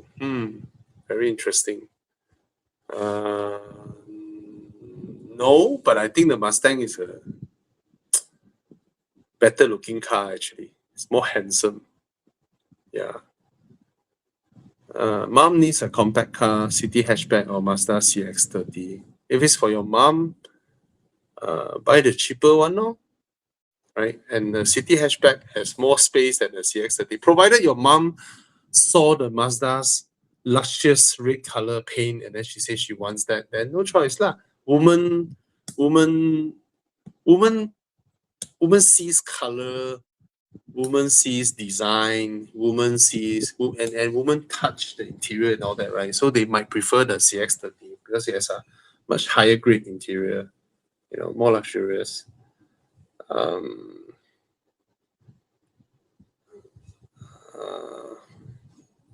I don't know how to answer that question, sorry. MG's handling better or smart? I would say MG handling is really, really good, but I had more fun behind the smart because it's a combination of things, I guess. How the car looks, how its interior looks, and the sound system, the interior, all that. I think I go with smart lah, but the MG handling not bad at all. Yeah, probably slightly better, but both are really good lah. A35. I'll go A35 versus the Golf R. I really don't like the current Golf R. Audi R8 150K maintenance. I heard the V10 is more reliable, but I have a friend who bought a V10. He's also a handful. I have another friend who has a V10. I think he has done with the maintenance. He has gone through the first 2 years of maintenance. He's happy with the car. So I would say if you're buying an R8, get the V10. It's worth the maintenance lah. Given it's a V10, you know, you have proper power. I mean, when you have a car that looks like that, you want it to be at 420 horsepower or 500 what? 550? 500 sounds better lah. Yeah. XC90 is, I would consider it as a plug-in hybrid. I would consider it reliable, but don't forget what you're buying now is already 8 years old. So get ready for the ERAD motor. It's 20,000. Okay.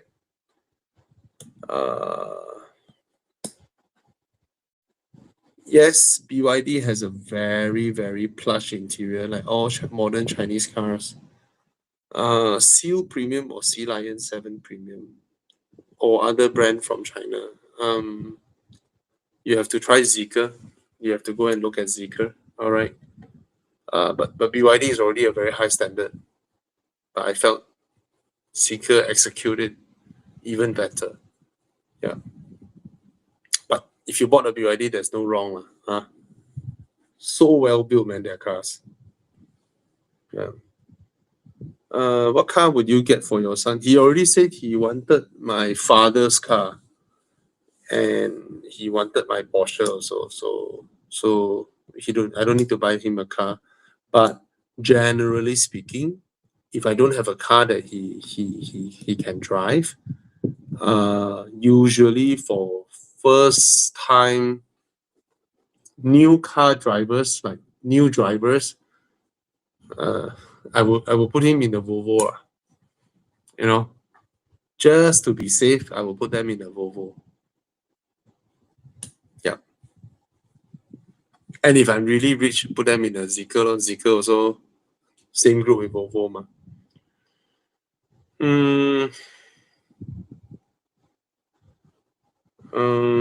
CX5 2.5 NA pre-owned 300k mileage 4.5 years warranty blah blah blah blah, or wait for the new CX5. I don't think the new CX5 will be that price. Just saying. Okay. I don't think the new CX5 would be 135k thereabouts. Yeah. This one is a 7X for me. But if you prefer the Sea Lion 7, you know wrong, because I also can't find fault with that car. I can't find fault with that car, just that I felt the 7X is slightly better. Okay. Okay. Steering too light. If you felt that, that's a classic Cherry Group thing. Turbo lag, no choice lah. Turbo ma. And if you felt the engine vibration, I think all small turbocharged engines will have vibration anyway. Don't be too harsh. All right. I haven't driven the car. I look forward to drive it. But so far under Cherry Group, the only car that I'm very, very happy with the steering is the iCar 03.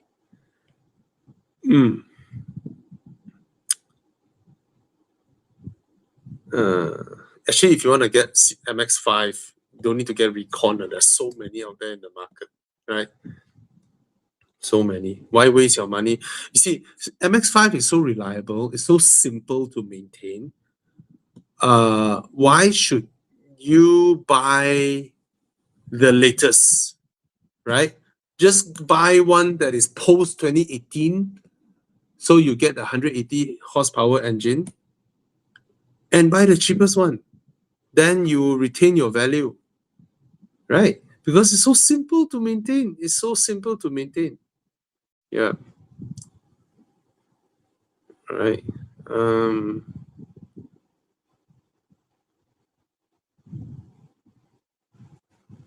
Okay.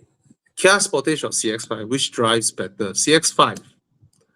But almost everything else, you have to understand, right? The Kia Sportage, right, is like one full size larger than the CX5.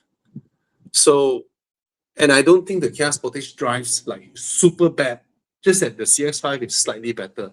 But the CX5 is so much more cramped inside compared to the Kia Sportage.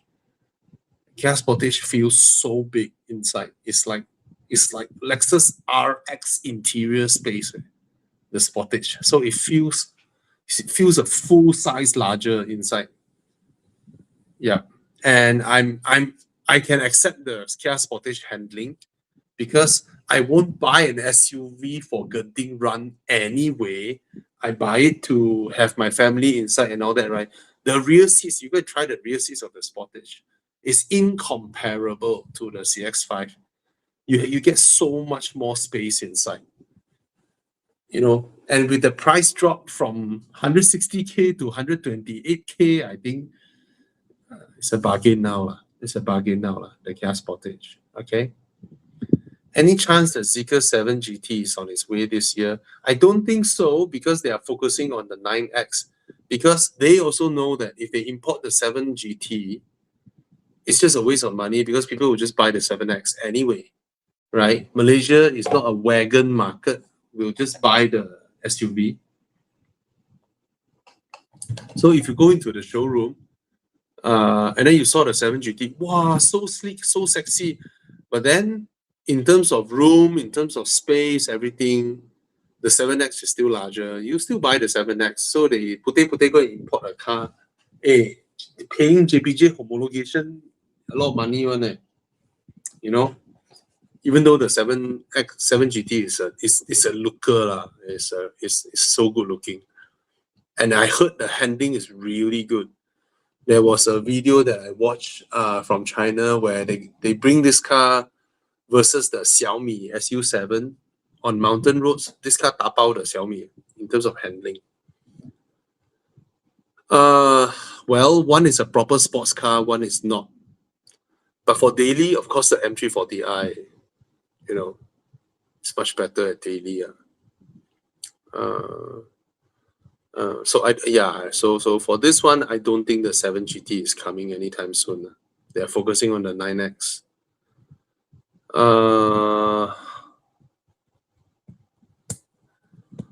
I don't know, man. Toyota EV. I'll go with the Smart.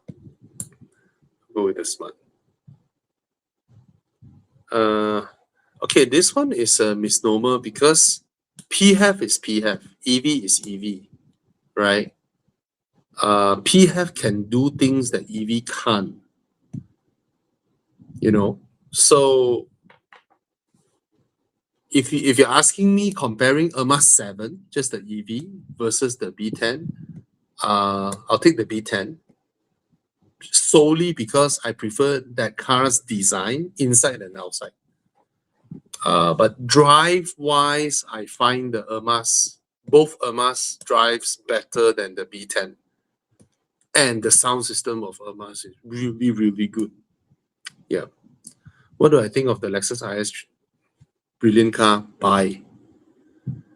I don't even remember how the Toyota Rush looked like. I'm so sorry.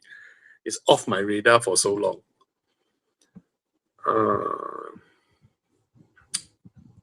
500K budget. I think I saw a Ferrari California T below that price. I know lah. 500K. That's a very big budget, man. You look around first, then we help you narrow it down if you have a few options. Okay. 530 or M340i for one and only car. 340 because it loses out to the 5 Series in terms of space by a very little margin, but driving enjoyment wise is much, much more. Yeah. Yes, the Emira 7 PHEV drives a little bit better than the B10. The B10 is slightly more refined than the Emira 7 in terms of ride quality. But driving wise, I think the Emira 7 is slightly better, ever so slightly better. The Emira steering wheel feels slightly better. But I can accept the B10's drive. It's not great, but it's a big improvement from the C10. Still not in the great category. Yeah.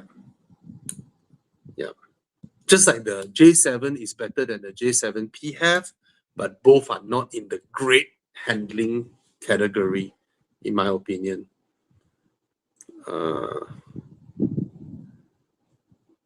Usually, the Geely Group car will drive better than the Chery Group car.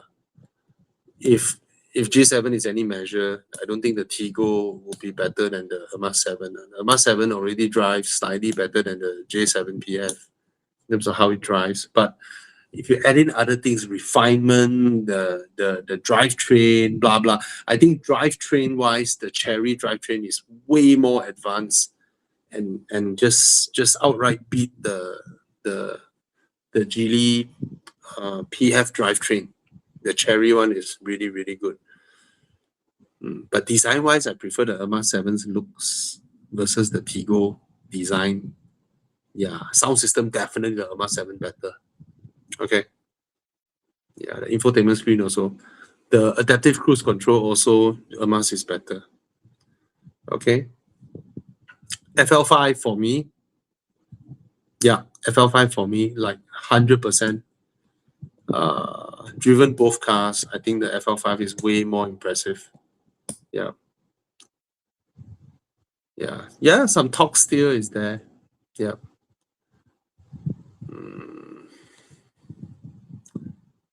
Well, in this type of cars, the way we drive it, very little, there's very little between them. You know, it's more towards packaging. You know, I mean, Avanza is rear-wheel drive, right? It's not the byword for. It's not like, oh, rear-wheel drive is definitely better than front-wheel drive. It's not like that one. It's really up to how the setup, packaging, and all that. All those comes into question. Okay. Any other questions?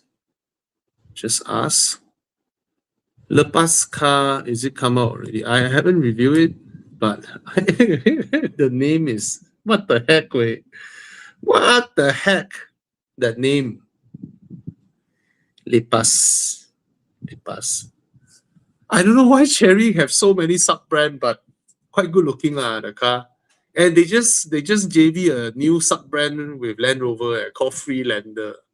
Yeah, they literally took a model name out of Land Rover and launched it as a new brand under Cherry, Freelander. Yeah. MG S5 versus Irma 7. Very interesting. The MG S5 handling is exceptional. It's even better than the Irma 7. Way better, in fact. It's in the ranks of, you know, like the MG4, the MG S5. Actually, most MG's handling is very good.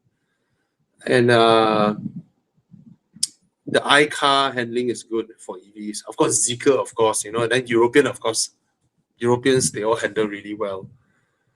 But as nice as the MG S5 handling is compared to the Irma 7, right?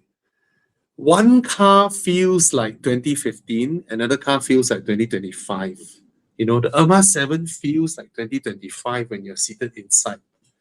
The MG S5, it really feels like 2015. The Volkswagen interior, you know, is so old. It's not built badly. The car is not ugly, but I just felt like, oh, I went back to 2015, you know, in the MG S5. So I'm not sure about you, but if you can accept that interior design, that interior build and all that, then you go ahead, lor. It drives really well. Cool. E300 Coupe, buy. I absolutely love this car. I absolutely love this Mercedes Coupe. It is so good looking. It is what Mercedes does best. You know, a sleek, long, big, luxurious looking coupe. And you just roll by people with both front and rear windows down. You look so good in this car. Buy. Yeah, I absolutely love this car. Yeah, in beautiful interior as well. J5 or X50, very interesting. Both are good cars. I prefer the exterior design of the new X50. It looks really good. But interior, I think the J5 beats the Proton interior. And the funky features of the J5, right? You can sing in the car way. So cute, right? You can sing in the car way. And I said, when will you sing in the car? Yeah, I understand, but you can, right? How does the B10 drive compared to the latest Vios? It feels like when you're seated inside. Okay, if you're asking about sharp handling, the Vios is sharper. But everything else, the B10 feels like it's 300,000 ringgit more expensive. From the paint quality to the exterior fit and finish quality, interior quality, you sit on the seats, you touch everything around you, it feels 300,000 ringgit more expensive. Can I answer that way? Compared to the Vios interior. Yeah, that's the reality now lah. T2 or Hilux, totally different thing, right? The Hilux, I know your car will still be running in year 2056. The T2, I'm not sure, right?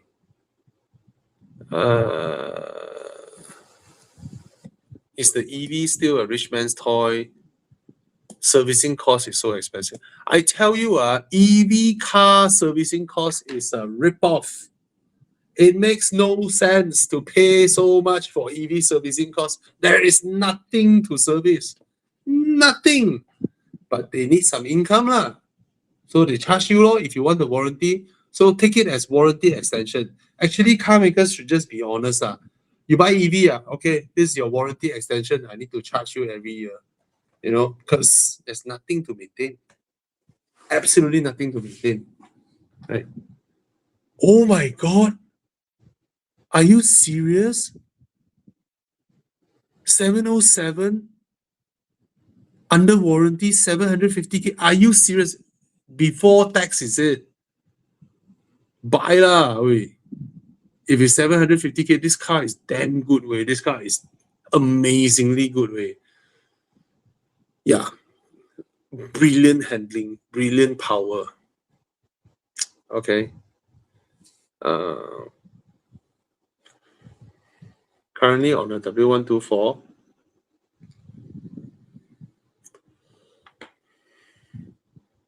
Yeah, why not? W204 is pretty reliable. Why not? Go ahead. Interesting, you want your W124 as your weekend? Yeah. Mercedes guy here. Yeah. Can you find a coupe? W204 coupe? Oh, yeah. That would be so cool. Yeah, go ahead, man. For that car, the only thing I heard is pulley. Need to check your pulley. Yeah, if the pulley loose, your timing all jalan, then boom, jiba boom, your engine jiba boom.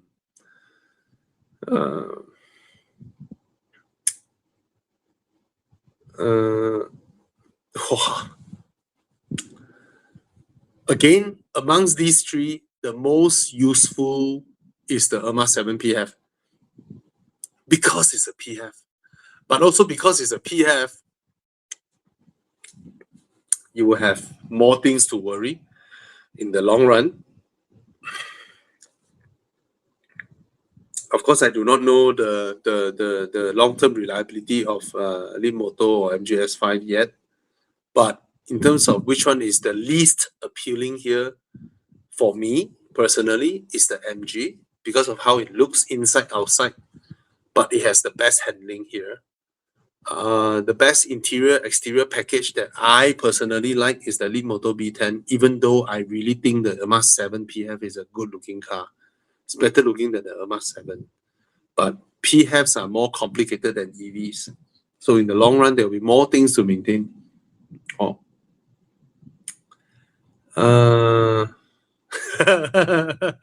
I got a Model Y last year and won a new car for wife. So she wants a Mas 5. But I'm thinking and get an ICE car. My opinion, give her your Model Y, then you yourself buy an ICE law.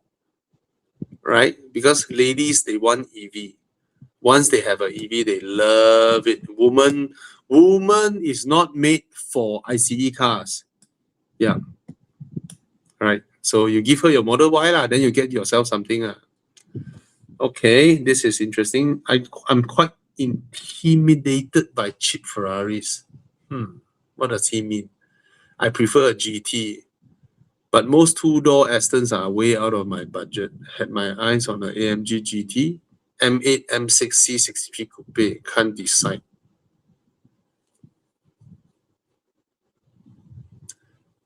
M6 is the least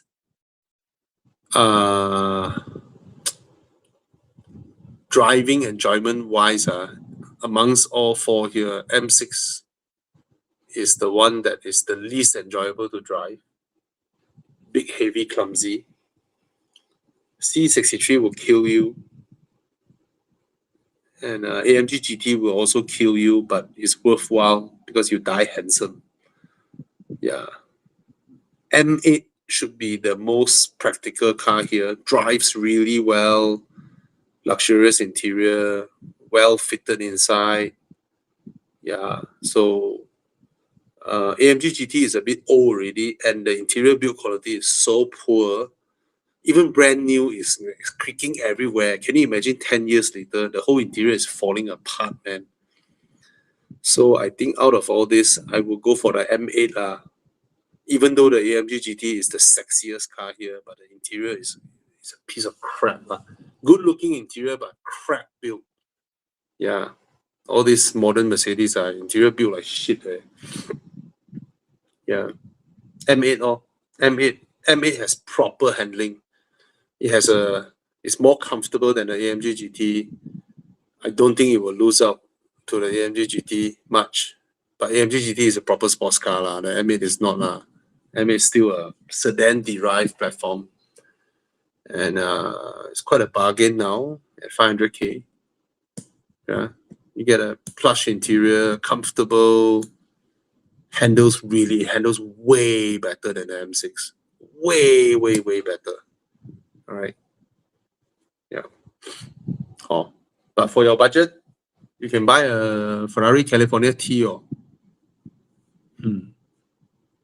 the roof might get hanged halfway. 8 Series convertible or the E300 Cabrio. Now the E300 Cabrio is a bargain because it looks expensive, but it's so affordable to buy. But in terms of the drive, it is nowhere near the A Series. In terms of the drive, it's nowhere near.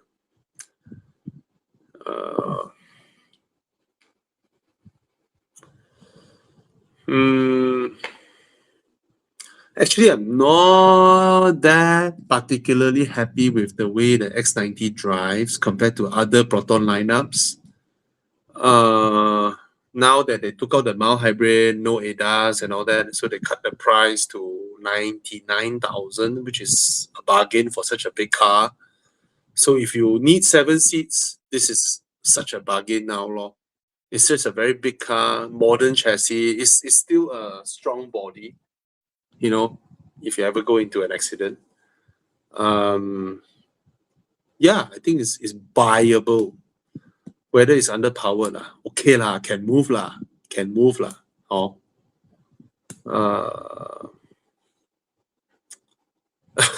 Now that Meaty is going crazy, I'm doubtful to get an EV. No, you should get an EV quick before Meaty go crazy. Anwar should fire that bugger, seriously. You try and screw up our global investment coming in.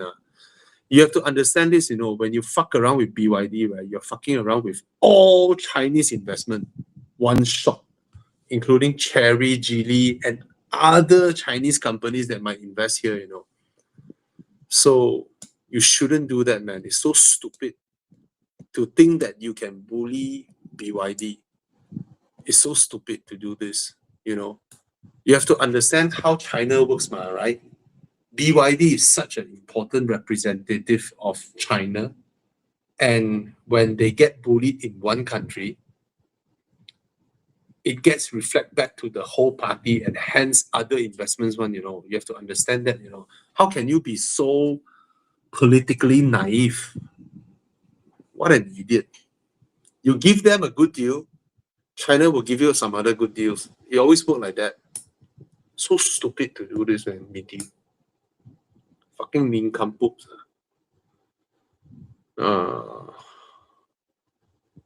Okay, my wife encouraged me to buy a Mazda 3 1.5, attracted by the free service, low price and high spec. But it will be my daily. She drives a HRV. But what do you want? What do you yourself want, Thomas? Let me know. What do you yourself want? Civic EHEV. I will just buy the regular Civic, Mr. KKK.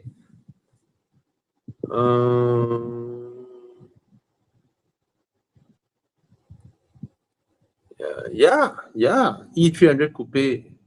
Yeah, it's a really nice car. Of course, PHEV maintenance is higher than EV. EV has no maintenance. PHEV has more maintenance than a petrol car.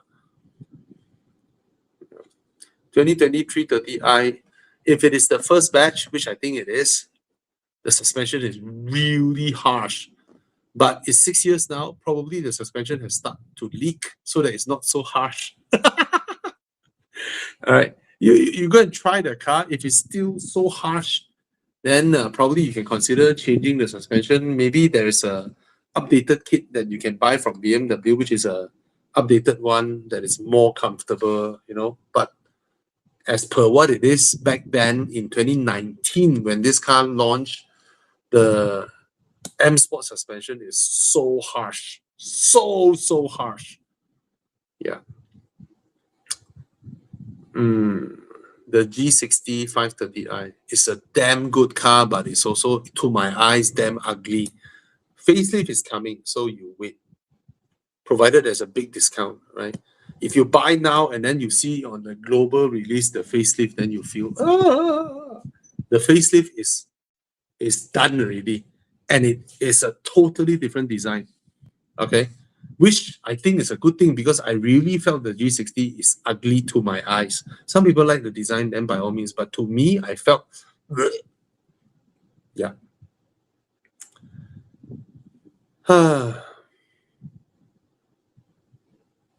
Camry XV80. Just buy the ICE, man. It's not a high fuel consuming car. When the car's consumption is not high, why do you need a hybrid? And then when you buy the hybrid, you ruin the strong resale value of a Camry. Camrys have good resale value. Just keep it ICE, you will have the good resale value, right? If you buy the hybrid just to save a little bit of fuel, whatever you save from the fuel would be greatly negated when it comes to resale value. Definitely F30 is more reliable than the E46. Okay. I want a replacement to my X-Trail actually. She got a SUV and my car's wear and tear is high now. Not into second-hand cars to manage my wife. So you're buying a car for her, is it? If she wants a Mazda 3, then you get her the Mazda 3 lah. I'm curious though, wear and tear is high for a HRV. How high can it be? Is a HRV? I cannot imagine is very high maintenance. I really can't imagine that. All right. No, I'm saying that PHEV confirm will be more complicated to run in the long run compared to petrol. Yeah. So if your mind is just thinking, no, don't buy a PHEV because you think you will win by saving back fuel. I don't think so, because the savings you get from fuel is so tiny in the long run cumulatively that you can never out earn. How do I put this? Enjoy PHEV for what they are, which is, you know, relatively efficient, which is fun for the mind. Wow, I save so much fuel mentally, right? And then for the range they get, and for the ability to drive in electric mode only, right? If you can charge at home every day, of course, is much nicer, right? But if your predominant goal is to save on fuel, why not you save on buying a cheaper car? Because buying a recon or a used car, you save so much money, right? So if you are okay to get a Lexus RX, then you go ahead lah, because Lexus will last you a lifetime, all right? Compared to the unknown. Not only unknown, confirm the Lexus in the long run will have way lesser maintenance. Confirm, because it's a simple 3.5 liter big engine. Big engines vibrate less. They won't oil leak that soon compared to a small engine. Small engine vibrates. Okay. Resale value for EV car globally in Europe is low, but you look at Malaysia, it's not low. Malaysia EV cars are enjoying okay resale value. In fact, with the petrol price coming up now, EV resale value might slowly come up also. And if you look through, if you go scour around Muda or Carlist, right, you will realize Malaysia's EV car is not experiencing poor resale. Really. It's the hybrids where they have a petrol version, those are experiencing lower resale. But for EV, for pure EV, I don't see them having bad resale in Malaysia now. Yeah.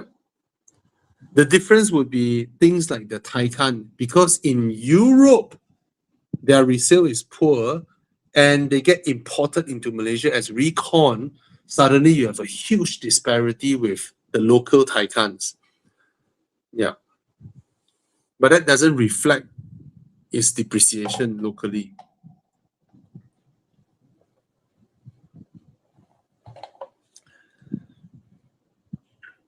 Or you're buying new for yourself. But if you don't like the car, you don't get the car lah, right? Why do you get the car if you don't like the car? It's good looking, yeah, that's about it.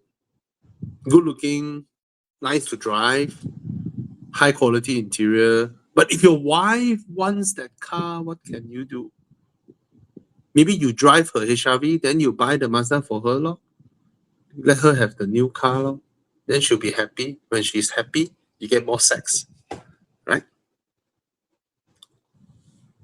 Or should I just hold on to my X-Trail and do a major repair once and for all, use it for another 5 years?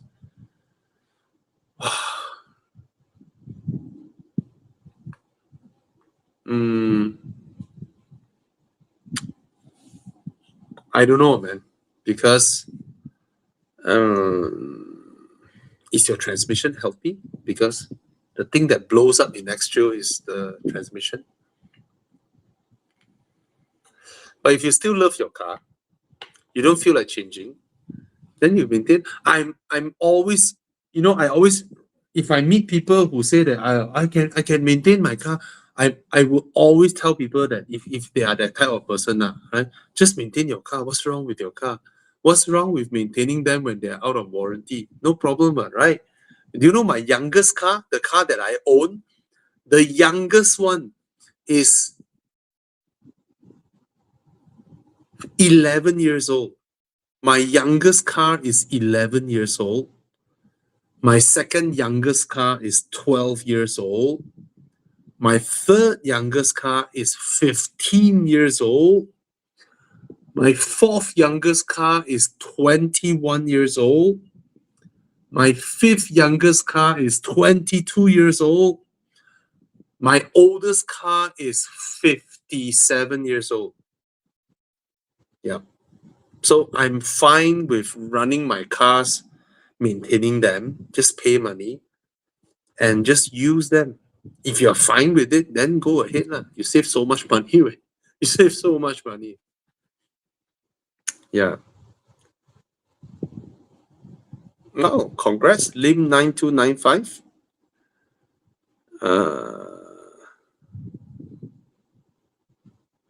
Is that a question? Small Sukasa? Is it a statement or a question? I don't see the question here. Oh, 5 years old car, 36K miles. That means you're out of warranty. If you're out of warranty, you don't need to service inside Toyota. Because this car is so simple, anyone can service it. Anyone can maintain the car for you and you save so much money. You don't need to service inside Toyota because there's no magic. This car is so simple.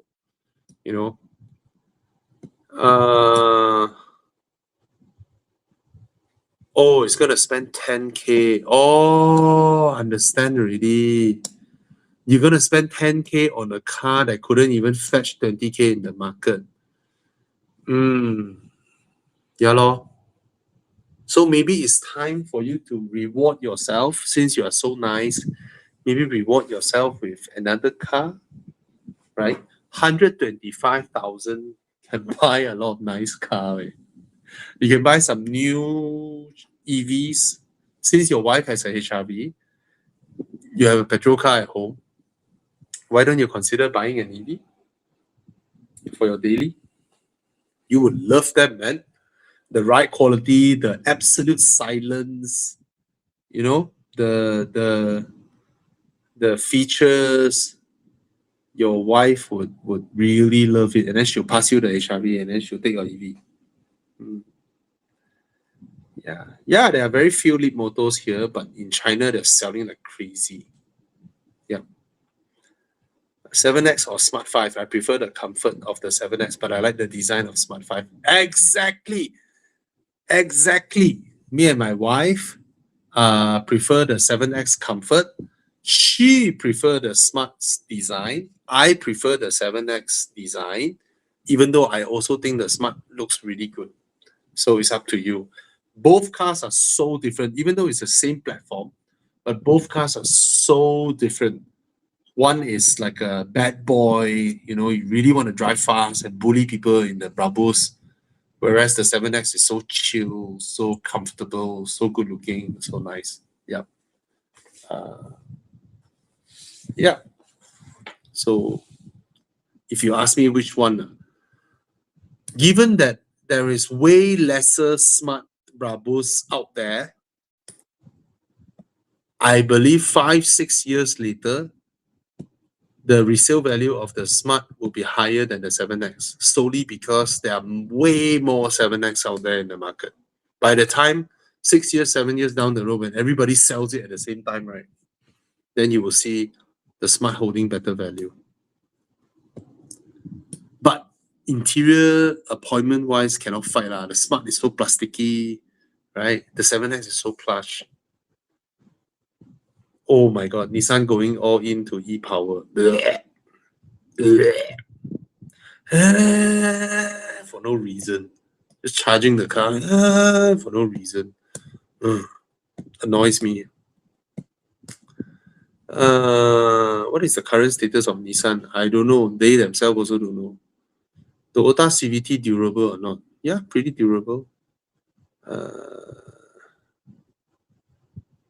Yeah, having an older, reliable car, paid-off car gives a very special kind of comfort. Especially if it can still be sold for good money. You're very right. So I'm sort of in that situation now. All the cars that I own, they won't depreciate to 15K, 10K, 15K one day. They will not. They will never ever depreciate until that. That's why I keep them. And I still love them, but cost a lot of money to maintain. Yeah. But no matter how, I know even 5-10 years later, when my cars are really, really old, right, they can still be sold for high value. So I'm keeping them. I don't need any cars in my life now, except maybe an MPV. Yeah.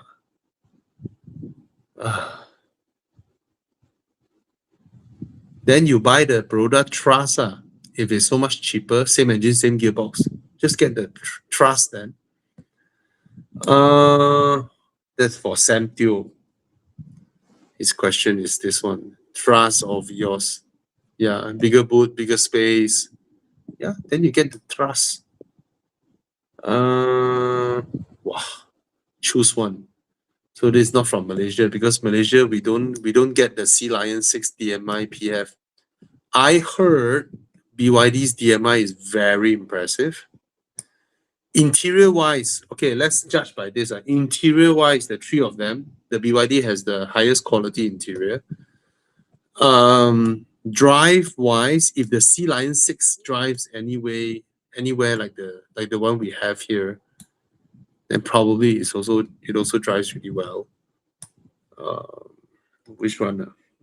I don't know, man. I don't have an answer for you. Okay, I've driven the J7 PHEV and the Irma 7 PHEV. Hey, wait. Where are you from? Malaysia got Sea Lion 6 DMI, man? You sound like you're from Malaysia because you are considering the Proton Irma 7 PHEV. I've driven the J7 PHEV and the Irma 7 PHEV. The J7 PHEV's hybrid drivetrain is superior than the Emira 7 PF. Oh, really? It's in already. I didn't know that. Oh, SG Kamat Singapore. Oh, yeah. If this car drives like the Sea Lion we have here, then it will be the best driving amongst these three. But ours is EV, so I'm not sure.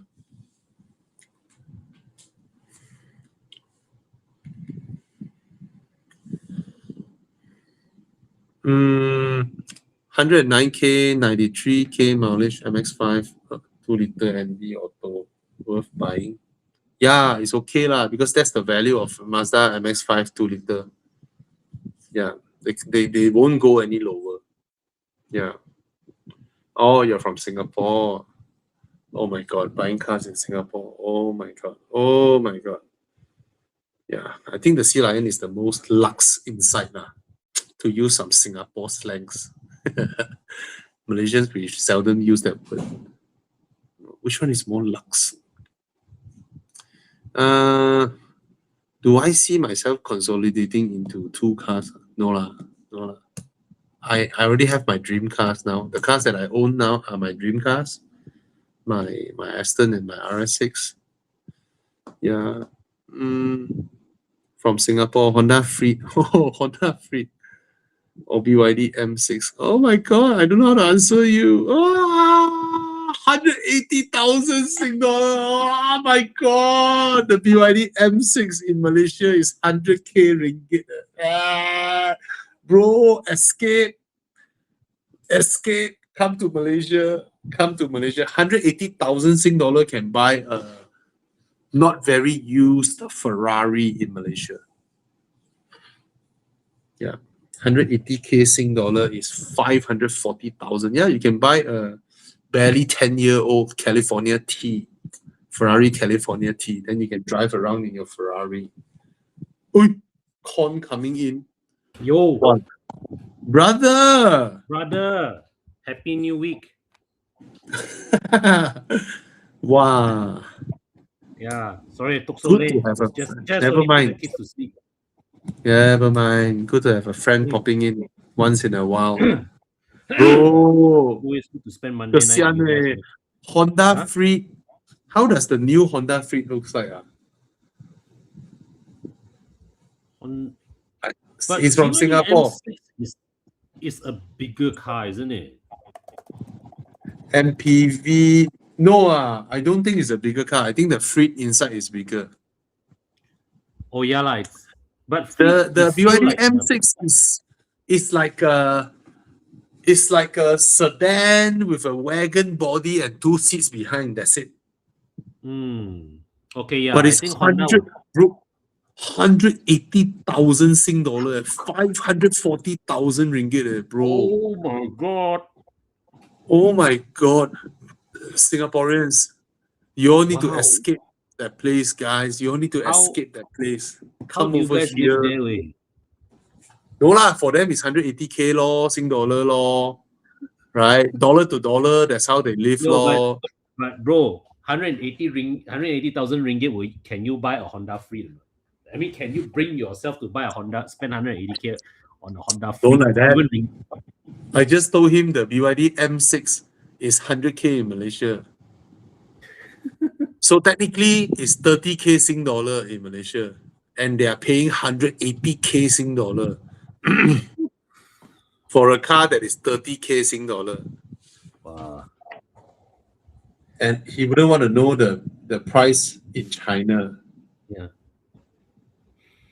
Yeah, If it's in China, it should be even cheaper, right? correct. In China. Yeah lah, that's the home turf ma. Oh my God, don't hurt him lah. He's already hurt. Yeah. Bro, I'll get a Honda Freed lah. I'll get a Honda Freed if I were you in Singapore. But then your petrol is so expensive in Singapore, so maybe BYD lor. Well, Kesian BYD's eh. range. Yeah, there's no You M6 drive in in China. I Singapore, you also won't checked. know. There's no BYD M6 in China. It's such an old product. Such an old product in China.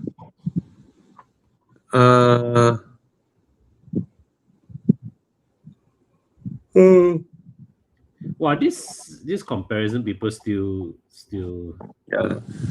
Okay, MX-5 1.5 manual versus GR86. I'll buy the GR86 in a Same. heartbeat.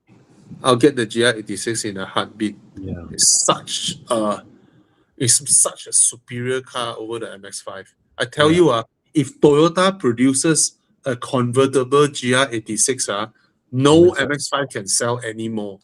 MX-5 cannot sell anymore if Toyota makes a convertible GR86. And if I'm not wrong, back then, Toyota considered making a GT86 convertible. Mazda literally begged Toyota not to do it. I remember And- this story. And Toyota, the Japanese, buddy friendly thing. If Toyota makes a GR86 convertible, MX-5 cannot sell already. already. You know, Tapao, still tapao. that day I just had this realization, right? You know, you recently drove the CX-60, right? Yeah. I was thinking, how is it logical that a CX-60 costs less than a Mazda MX-5? It's not logical. It's Yeah. like, It's not logical. Not Yeah. logical. MX-5 is too expensive now. yeah. Maybe different tax bracket lah. It's a sports car. Yeah. F87 M2 Com worth to get. Yeah, prices Yeah. dropped so much. How much are they going for now? Sorry? How much are these going for now? F82. I don't know. Sub 200. Wow. Really worth to get. Yeah. Okay, what's the ride quality and handling of Smart 5 compared to the 7X? The Smart is more sports tuned. It's tuned to be sportier drive. You feel like a hooligan driving that car. But when you drive the 7X, right, you just feel like you want to. The difference is like a 3 Series and a 5 Series, even though both cars are similar size, same platform, right? The 5 Series just wants to go comfortable, even though it can handle, but it's tuned to be more comfortable, more relaxed, whereas the Smart 5 is tuned to be more zoomy, Yeah. We don't have this brand here, Ceres E5 Plus. No. What is that? I also don't know. But the day I saw a China car, I cannot recognize the brand, bro. In my mind. Now it's like I can't keep track of all the China brands, man. I don't know who is here, who is not here. Yeah. Yeah. Oh, good looking car. Ceres. Recently teased for Malaysia. Okay. Oh. I don't know, man. I have no idea about this car, this brand. It looks like a by the way brand. I have no idea. I have no knowledge on this car. Yeah. Thoughts on Audi A5 or S5? Of course, S5 lor, if you can afford. Yeah. Okay. I'm 27 years old, Malaysian, working in Singapore. Get a second-hand car, 2-door car in JB, budget around 100K. MX-5 lor? Buy the cheapest MX-5 you can find. It's about 100K. You won't lose much money. Yeah. Or a 86. Can't go wrong with that either. Which one? 86. 86 still higher though. It's not 100K. Oh, okay. I'm thinking of GT. GT86. Oh, GT is below but cash buy already. GT is below 100K already, but cash buy.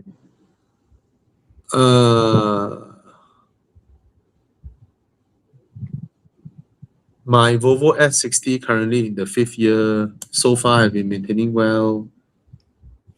I'm not sure though. I'm not sure what else to comment. I mean, if your E-Rack is maintaining well, then by all means, hopefully your car is okay. But generally speaking, plug-in hybrids, when you go into the older stages, the inverter motors may go, and that's a very costly thing. About 20K, I heard. Yeah. Planning to get an MPV. My wife leaning towards the CX-8. I'm more towards Kia Carnival. We regularly carry 6 people and definitely need a bigger car. I prefer the Kia Carnival over the CX-8. Me But too. But if your I wife understand your wife, but I Mm. understand your wife. She can imagine how she looked like when she stepped down from a Kia Carnival, yeah. right? Mm. She will look 10 years older when she step out from a Kia Carnival because it's so auntie looking, it's so Correct. soccer mom looking, Mm. whereas the CX-8 is more stylish. So I can understand your Yeah. wife, and Yeah. we generally do not oppose what our wife. Yeah. yeah, And yeah, and also, if your wife is the one primarily driving the MPV, right, the CX-8 is also easier to maneuver. We're not saying that Mm. the Carnival is bulky, but it is big, you know. It It's is big. big. It's a huge car, even though it maneuvers really well. Yeah. And I just borrowed a Kia Carnival from my friend the other day, ma. Yeah. I thought wanna bring the in-laws go holiday. Then suddenly the government announced earlier holiday for the Raya. Ah. Then we're like, oh, that means the jam will happen earlier, ma. Yeah. Correct. So we give up the plan. Mm. The car drives so well, the Kia Yeah. Carnival. And the turbocharged engine has no lag at all. The one is still the 2.2D, right? Yeah, but immediately you step in the car, just goes without the, all the diesel pickup trucks. They have Yeah, yeah, yeah. they have the initial emptiness when you first Correct. throttle, right? Yeah. The Carnival did not. I remember when I first drove the car, right, it gave me the feeling that it's a 400k car. Yeah, and Yeah. that car, right? My friend still keep it after he owned a 009. Yeah. 009. He Yeah. also owned the brand new Velfire. Mm. So the reason he say he's keeping the Kia Carnival is because it's the only car where you can fit all 7 person in the car. The car still can carry 7 persons luggage for a Yep. holiday, Damn amazing. which his Velfire cannot. Yeah. Yeah, Velfire, I if think you your seats up, right? It's like you cannot yeah fit even full groceries. capacity, you don't have enough room behind for full 7 person luggage on a Yeah. 4-day holiday. Yeah. Mm. Okay, in terms of long-term value, 991.1 or 997 Carrera S. Long-term value, I think It really depends on your taste. Because 997 to 991 is a very, very big transition, you know. 997 is still a very analog car. yeah, Mm. but there's just so many in the market, and Yeah. but 991 also a lot. Yeah. I will wager my bet on the 991.1 because Mm. it's a different era product, and it is genuinely usable daily. Yeah. It feels modern. Yeah. It's genuinely usable daily. It's not so small, compact sports Mm. car, so Yeah. low like the 997. Hey, 997 is actually pretty low. Yes. Yes. Yeah, And yeah, yeah, 997 was the last small 911. yeah. You know? Staria is a piece of shit. Staria looks futuristic, but then inside the ride quality of that car feels like a van. Mm. Right. The Carnival rides like a proper SUV. Yeah.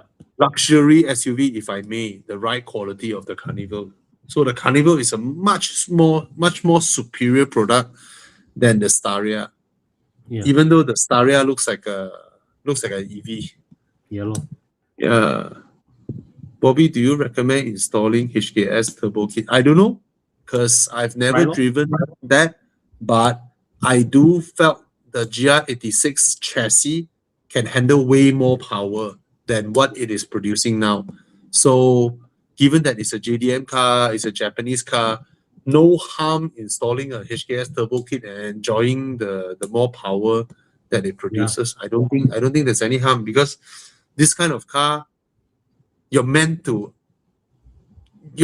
modify it, Yes. right? It's built to Yeah, be that's the whole point. Mm. Yeah, that's the whole point. Yeah. Oh, Staria has an EV version now. Oh, I didn't know that. Mm. Adding a Tesla Model 3 to a garage of F34 and M2. Yeah, by all means. Yeah. Then you can see whether the Tesla Model 3 out handles your other car or not, because that car handles really well. Yeah. And what you have an EV, what the current garage and EV is a good complement. Oh, Ceres is from the Huawei lineup. But the design not very impressive. Yeah, it looks like the previous generation of China cars actually. Yeah. The design, right?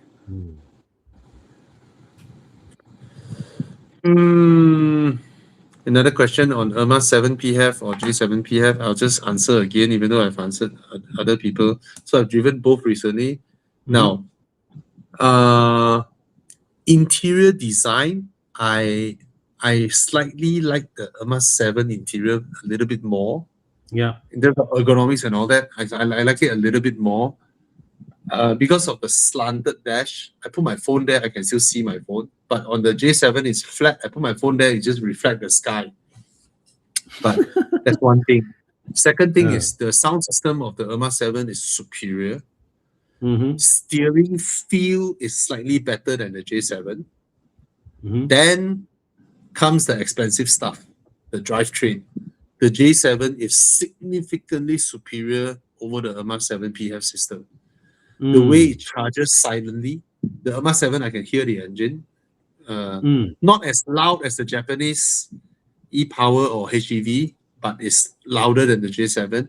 It has way lesser power than the J7 in terms of the car, acceleration and all that. And then the way the J7 recharge and deploy power, manage fuel consumption and all that is superior. And then the adaptive cruise control, I prefer the Proton one. Yeah, I think Proton, they calibrate the adaptive cruise control. The Geely Group thing. The thing with Chery Group is they have this doctrine whereby if you interfere, they switch off the whole thing. The moment you interfere with the steering, they will turn off the adaptive cruise control, because in their mindset is, if you interfere and you go into a crash, it's none of my problem. Because you interfere with the car. So it's a different doctrine. Right? So whereas the Toyota updated is really good, man. Toyota's new ADAS, right? It's also very good. Very chill. It doesn't panic when another car cuts in. That comes into the Leapmotor. I remember the Leapmotor's adaptive cruise control also not that mature compared to Geely Group and all that. It's okay, but it's not that mature. Just want to add in, because a lot of people ask about the B10. 991.1 or 991.2? What was the question? Both are 991. I assume he means .2 lah. Oh, he's the one who follow up the question with the 997. I think 991.1. I will get the 991.1 over the 997. Because it's the last one, the 991.1 was the last one with NA. The last NA, but modern Porsche. The .2 is all turbocharged, even the base model. Yeah. So there's that collectability. Okay. So I have a Saga now. I work in JB, Kampong in Banting, back every month. Should I get a soft or hard top MX-5, cheapest out there, or a GR86? I will get a GR86 at 130K. Yeah, same.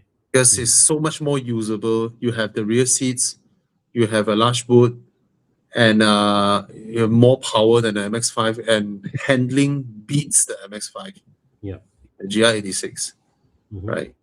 You lose the convertible part law, but for me, the MX-5 is actually too tight for me.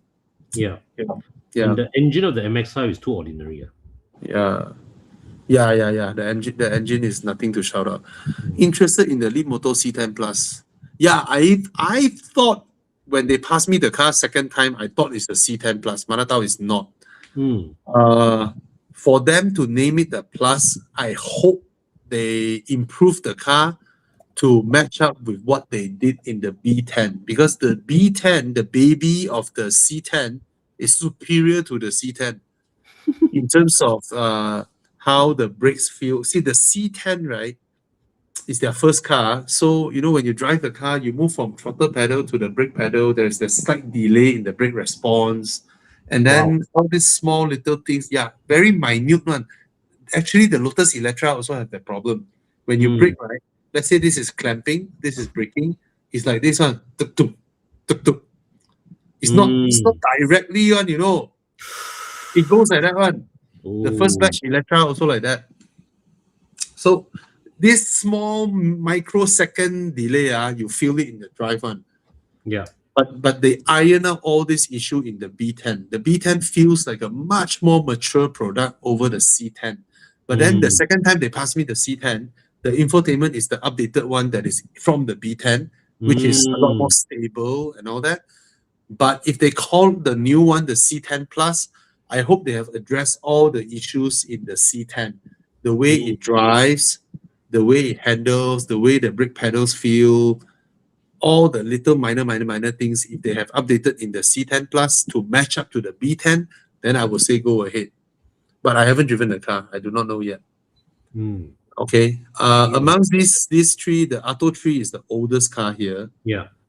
And the Emira 7 EV has a ridiculously low top speed. Yeah. When I was driving, right, when it reached 150 plus, it gave me a warning. And yeah, it says approaching top speed.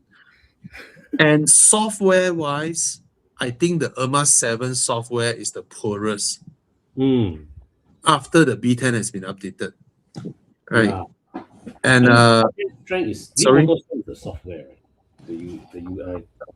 The updated one is good, but the C10, when I drove it, right, the screen would have intermittent like refresh one, like that one. Wow. Suddenly it will go away and come back. Like, what the fuck way? So they updated it in the B10. The B10 so far feels stable, but it's still not as good as I don't know lah. Okay lah. So amongst these three, my preference is the B10 because I like the design of its exterior and interior. I also like the plushness of its interior. But overall, probably the Emira 7, Emira 7 is definitely bigger than the Atto 3. It has a great sound system and it drives slightly better. It drives better than the B10, not slightly. It drives better than the B10. Yeah.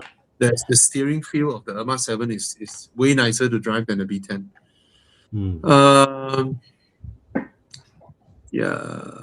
420i Cabriolet versus Z4. Which is the best to drive? Definitely not the MG Cyberster. The MG is a rare case where there is an MG that doesn't drive as good as it can be because most MGs they all handle really well. The funny thing, I mean I've not driven the Cyberster myself, but apparently the regular MGs drive better than the Cyberster. Yeah. So their sports car is their worst handling car.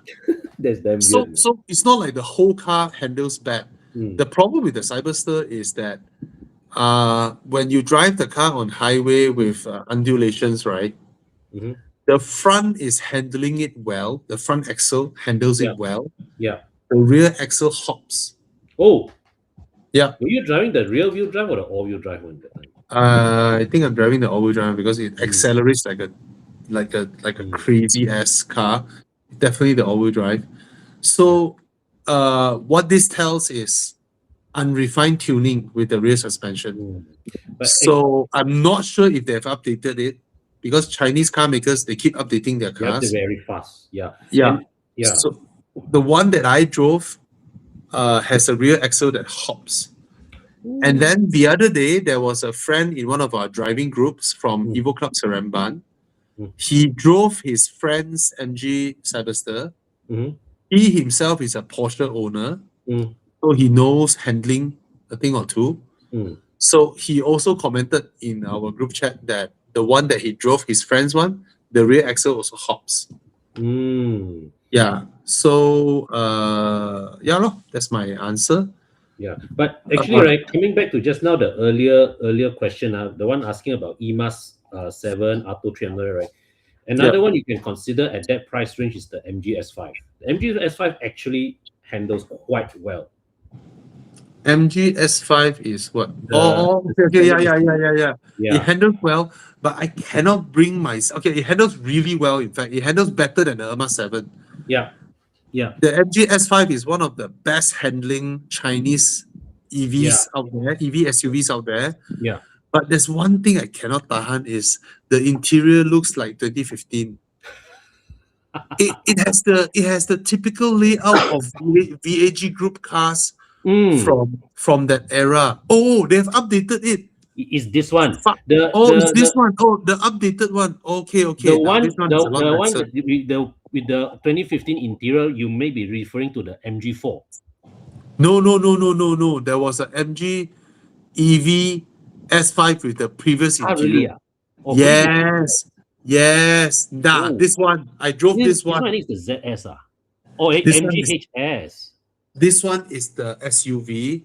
Mm. Same front, same exterior. This is the petrol one. No, EV. And EV will I be the drove- ZS. This one.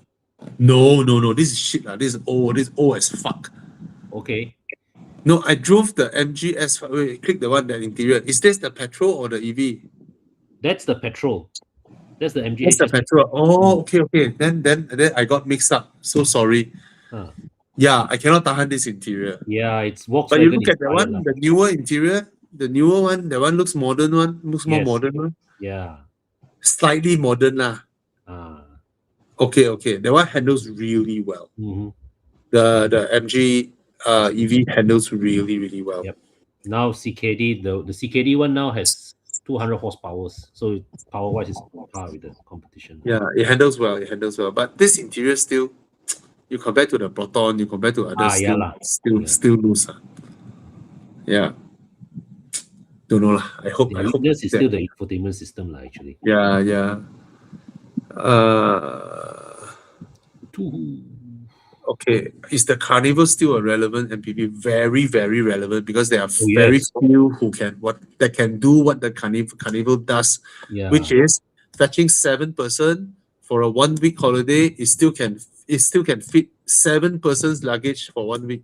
I was watching your video on the Carnival, right? I was like, I agree with you lah. I like the pre-facelift design better.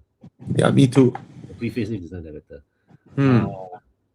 Joe Sugar, is the Yeah. BMW F30, F40 a good stepping stone to Conti cars? It is, but bear in mind, those with the B40 engine are becoming cash buys now. Yeah. It's because it's Wow, only a this is- small batch. This is a big question. Taycan GTS worth to get or a BYD Seal? Okay, the BYD Seal can never handle as sharp as a Taycan, Yeah. and the Taycan will never be as comfortable as the BYD Seal. It depends on how much is the Taycan GTS going for lah. I mean, the used Taycans are damn cheap now. All the Recon one, damn cheap. They're 200-ish. But the Taycan will never be as comfortable as the BYD Seal. Okay, Yeah. the BYD Seal is so much more spacious, so much more yeah, of plush course. inside. Yeah. But it depends on what you want. No? You want handling, Porsche badge, Taycan. Mhm. Yeah, Taycan will get you more sex than a Mm. BYD. Okay. Honda City. Wait, upgrade from 15-year-old Honda City, considering between the Civic FB, the shittiest Civic ever, versus a Mazda 3 2015, 2016, in terms of handling, fun to drive, handling, no fight. FB is the worst handling Civic. Worst Civic, I basically. think the Mazda 3 wins this comparison. Yeah. Except for space lah. But the FB is not like it has a shitload of space. FC would have a lot of space, Yeah. right? Mhm. The FB is not like it's very spacious. It's not lah. It's not. Yeah. Yeah, but it's still more spacious than the Mazda 3, but yeah, not of a lot more. And then the whole car is shit. The stupid 1.7 liter engine, right? No, 1.7 was the one before FD. This one, Oh. the FB carry over the FD's engines. No, wait, sorry. I think it carried over the FD's engines. Okay, it has the FD engine, 1.8 lah. Yeah. 2.0 is the 2.0 is a single cam engine. But why the FB drives so shit compared to the FD?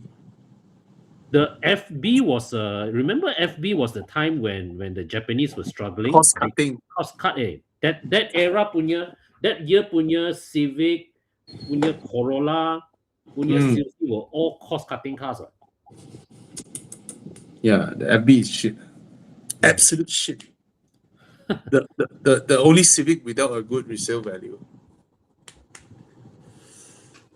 Thoughts on the Mitsubishi X-Force. I have a lot of thoughts on the X-Force. What are I'm your one of the first to drive it. Okay, first of all, it's good looking for a start. You know the tail lights of the X-Force, right? Yeah. Chiang showed the tail light. Yeah. It looks like the whole thing will light up, right? No. The real lights is only one square small part of that whole thing. The whole thing is a reflector. Wow, like that also can Yeah. And then they have higher interior. Yeah, Japanese being Japanese lah. Alright. And then the interior, from pictures, Chiang showed the interior. From pictures, it's a good looking interior. Very practical looking interior. Okay. See, it's a good looking, right? Looks good, yeah? Yeah, the entire thing is hard plastic, almost. Wow. Alright. Drives decent. Soundproofing is normal. So the way the car, the moment you start driving the car, right, you step on the throttle, right, it just feels like your city, your Vios, no? The engine will go, 1.5 NA CVT, right? The standard Japanese package now. And suspension is pretty okay. It's comfortable. So it's a decent car. I mean, I would get this over a city of Vios because it looks more lifestyle. It's more stylish. It's an SUV looking car. But overall, the fundamentals is the standard 1.5 NA Japanese B segment package. Wow. Right? 110, 120. Yeah. So it's comparable to the top spec Vios, top spec City, 100 plus thousand. But it's in the SUV package. And they did not oversell the price. I mean, they could have marked it up by another 20, 30,000. They could have priced it at 128, 130. I mean, imagine if Toyota did this, a Vios package in an SUV, how much would Toyota sell it? Right? They would have sold it for 130, 140K, of which they've done it in the Corolla Cross. It's not a Corolla segment, right? It's a B segment size. Yeah. So, it's 30 over 1,000 cheaper than the Corolla Cross. And it's slightly, I think it has more space inside. So it's okay. It's an okay buy. It's an okay buy. Yeah. Because I look at it, right, the first thought that come to my mind was this is like somebody, a car that I would cross-shop against a Pro Duo Trust. That's my impression. Yeah. But this one looks so much better than the Trust. Of course. Right? But the Trust is 30,000 cheaper, given that it's a Pro Duo. The thing is, this car, right, is made to look good on photos and pictures and videos because it's a handsome looking car. You see the photo, good looking way. You see the interior, good looking way. But the fundamentals is basic 1.5 liter NA Japanese front wheel drive hatchback. Yeah, that's what it is. Which, I mean, you look at the photo, the interior is so impressive looking. Yeah. It looks good. Inside out, the car looks good. No doubts about it. All right. And it drives decent. It rides decent. So, okay. It's an okay car. And then it's not overpriced. It's benchmarked against the Japanese B segment sedans, which screams. The problem with City and Vios is that they scream when you buy a City, it screams, I cannot afford a Civic. Right? But when you buy the X-Force, you don't show it that way. It's like, I want a lifestyle SUV. It's so good looking. Yeah. G82 M4 or a B9.5 RS5 M4. M4. It's a much better drive. Okay. Have you checked the used Audi RS? Yeah, Audi RS is damn cheap now. Yeah, can buy. Reliability, I don't know. It's a Taycan inside. Daily a Mercedes E200, weekend is a 987, thinking of upgrade like McLaren drive but Ferrari Roma comfort, which is easier to maintain. Which would you choose? He said he liked the McLaren's drive, but also liked the Roma's comfort. The Roma is way more usable daily because of the ride height. When you open your door, the way you get inside is like a normal car, just like an Aston Martin or a 911, right? Whereas a McLaren, you sit really low, going in and out of the car, people will look at you when your doors go up, and then when you climb out of your car, when it's so low. Yeah. You buying a McLaren and Ferrari and you're asking for easier to maintain, that's the wrong question, right? But it's the truth. The Ferrari will be easier to maintain. Yeah. Ferraris are actually very reliable. Yeah. I'm not saying McLarens are not, but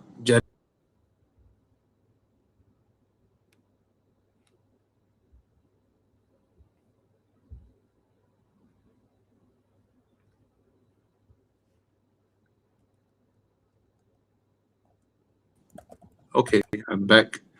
Okay, welcome back. Tesla Model 3 or Model Y? I don't like both, but it's not that I hate both. Okay, people equate don't like means hate. No. Both are good cars. Probably the Model Y is more space inside. I just don't like both cars' interior. Which one would I buy? The Model Y also handles very sharp handling. Given that I don't particularly love both, probably I'll get the one that's more practical, the Model Y. From my perspective, I don't see a big difference. Yeah. Okay. What else? Any other questions we missed? CX-5 2.5 turbo, 158K now. Is it worth buying? My God, so cheap. 158,888. Then worth all. Yahweh. Buy lo. Walao, it used to be 200 plus, right? I tell you something. That day, right, I got somebody asked me to help sell his CX-5 2.0 high spec. He still owe the bank 150K for 2024 car. So you can buy a CX-5 turbo for 158 is damn good. See, that's the thing, What's the reason he wants to sell the car? That one I don't know. I never got to that conversation. So anyone who sells your car in the first 3 years, right, you are asking for it. Because if you buy a car, what's the reason you cannot use your car for 6-7 years minimum? I don't get it. Modern cars are so reliable. What's the problem that you cannot use your car for 6-7 years so that your repayment matches the money you owe the bank?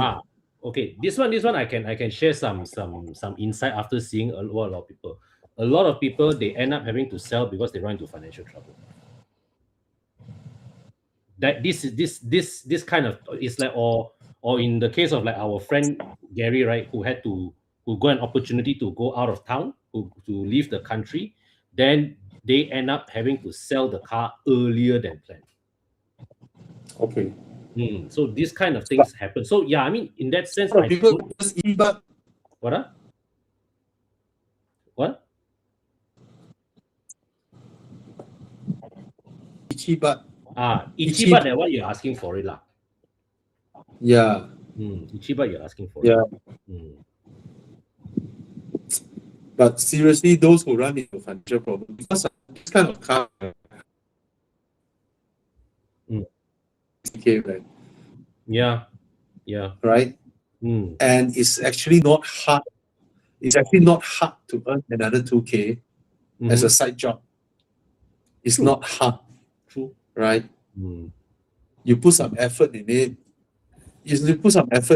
You can, I don't know, man. You can bake 60, 70 croissants on a weekend and bring it to the park and sell your croissant with a cup of coffee, for I don't know, for 8 ringgit. one croissant and then you dunk into the coffee, you can earn a couple of 100 ringgit per day by doing this. If you really need that 2K extra just to pay off your car, right? Yeah. So provided you tell me that you bought a you bought a 500,000-600,000 ringgit car and then you run into financial problem, right? Then you are in a dilemma because when you sell the car, you have to chip in 70-80K at least to the bank. Yeah. You're gonna fall behind your so are you gonna fork out 80,000 and put the 80,000 into your car and then push your car down the sea? It will be equivalent to that, you know. That's the reality. That is I've seen.